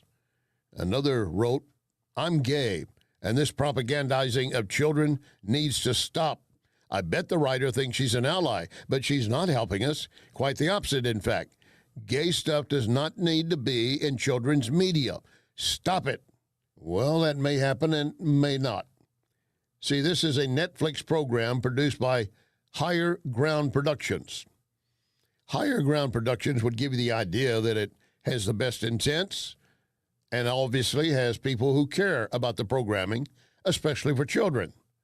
Higher Ground's production, it is produced by Barack and Michelle Obama via their company, Higher Ground. Get more Larry Connors on Larry Connors USA. Tonight at 6 on News Talk STL. This hour of News Talk STL is brought to you by Stifel, serving investors for over 130 years. Contact your Stifel financial advisor at stifel.com. That's STIFEL.com. It's been a very busy year for Wellington Environmental. Tom and his staff had traveled all over making sure that minor issues don't become major disasters. Then there are the times Wellington is called in for emergencies, but nothing Wellington hasn't seen before. They have certified inspectors, chemists, scientists, environmental planners, and that's just some of their expertise. That is why the St. Louis Business Journal gave Wellington such a high ranking. So what will 2024 bring? No one knows, but if you take time to visit the Wellington Environmental Facebook, you're going to see things that might explain health issues at your home or business, affecting you, your family, clients. Wellington Environmental Facebook. Tom Wellington and the entire staff wish you a blessed 2024. Your world, cleaner, better, safer. So, as always, be well with Wellington. Lit Cigar wins Best Smoking Lounge and Best Smoke Shop in the Riverfront Times Best of St. Louis listing for 2023. That is 2 years back-to-back. Lit Cigar Lounge and its new space in the district just off Highway 40 in Chesterfield. Lit is for men and women who enjoy great cigars, premium drinks. The website keeps you on top of special events, including live entertainment. LitSTL.com. LitSTL.com. The news and talk that matters to St. Louis. For the killing and the murder and the mutilation of Israelis, and they will pay a price. 1019 and 94.1. Ultimately, the White House has changed their story multiple times, but there's still more evidence we're trying to get. News Talk STL. This hour of the Dan Bongino Show brought to you by STL Fenceworks, celebrating 50 years of industry-leading service for fence, deck, and leisure space solutions. Visit STLFenceworks.com. Loved him for a long time. He's always been super loyal to me and conservatism. He's just a great guy all around. I can tell you so many stories about him backing me up when I needed it. He's just a good guy. Welcoming back to the show, Senator Ted Cruz. Senator, thanks for your time. We appreciate it. Dan, great to be with you. Thanks for having me on. You got it. So you got this new book out. I'm looking. It's already a mega bestseller. I'm going to ask you a bunch of questions about this. It's called Unwoke, folks. Unwoke. How to Defeat Cultural Marxism in America. And I want to get to the book in a second, but this question will kind of segue right into it. I know you care as much as I do about our military. It's a passion of yours. I know that. I've spoken to you personally, publicly, privately about it. Given you wrote this book on woke, it's got to get under your skin that we're decimating our military and getting them away from the mission of defeating our enemy. It's not a cutesy time mission. We have to kill bad guys. That's what the military does. Yep. And we're getting into this DEI, which I call DIE for a reason stuff. And you've been up there on the Hill. You're hearing of all these stupid, ridiculous justifications from. Is there anything we can do to stop this and get them back to lethality, which is the real mission?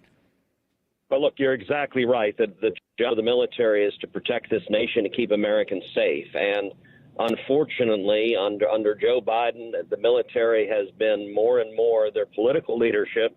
They're focused on politics. They're focused on, you've got commanders telling the servicemen and women under them they can't use the pronouns he or she. They can't use the words mother or father. And as the military gets more woke, fewer and fewer people actually want to sign up to defend this nation. And we've got a huge recruiting problem because the people who sign up, they want to fight. They don't want to be treated like wusses.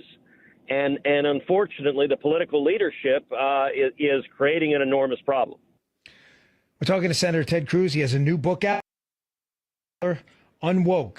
How to Defeat Cultural Marxism in America. Senator, this is a topic we discuss on the show often. These cultural Marxists understood a long time ago, as you well know, that if they get the kids, they have everything. Hence their focus on being against school choice, against basically teaching racism in our schools, which, teaching white privilege on the basis of race is obviously racist. This is all from the critical theory that emerged into critical race theory later. How do we defeat this stuff? Is it a local effort? Is it a national effort? Is it local and national? I mean, what's the best path forward? I'm assuming you address all this in the book. So it's all I do. What the book does is really two things. Number one, it looks at the major institutions of America and how the radical left has managed to take them over. And every chapter focuses on a different institution. I start with the universities, which I call the Wuhan lab of the woke virus. It's where it mutated, it's where it spread. From universities, we go to K through 12 education, then to journalism, then to government, then to big business, then to entertainment, to Hollywood, movie, TV, music, sports, and then from there to science, politicized science and medicine. And the final chapter in the book is on China. And it explains how China is a nexus that is intertwined with every one of these institutions.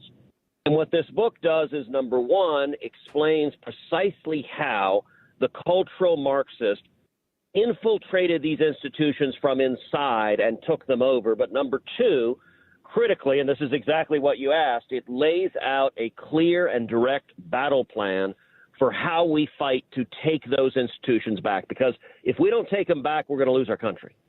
We're talking to Senator Ted Cruz. He has a new book out, Unwoke, How to Defeat Cultural Marxism in America. Senator, I get really worried. I had Julie Kelly on before, and we did this movie with Dinesh, Police State, and she was in it. And Dinesh brings up a great point. Like, we're obviously not in a full-blown police state yet, or this radio show, and frankly, you wouldn't exist in the U.S. Senate. You'd be in the gulag, too. So we're not all the... But there's absolutely no question we're getting there. And I think after October 7th, this has been really a rude awakening for even me, a guy who lives this every single day, that we have a substantial portion of this wonderful country. I'm not going to give a number because I don't know, but it's a lot of people who've really given up on America and are all in with not just the cultural Marxists, but, sir, some of them are in with the terrorists, too. You have pro-Hamas people out. This is the craziest thing I've ever seen. Now, look, that's exactly right. And we're seeing this phenomenon of cultural Marxist in university campuses across the country with these rabidly anti-Semitic, violent protests, threatening Jewish students, stopping Jewish students from going to class. We saw just last night pro-Hamas protesters, violent rioters at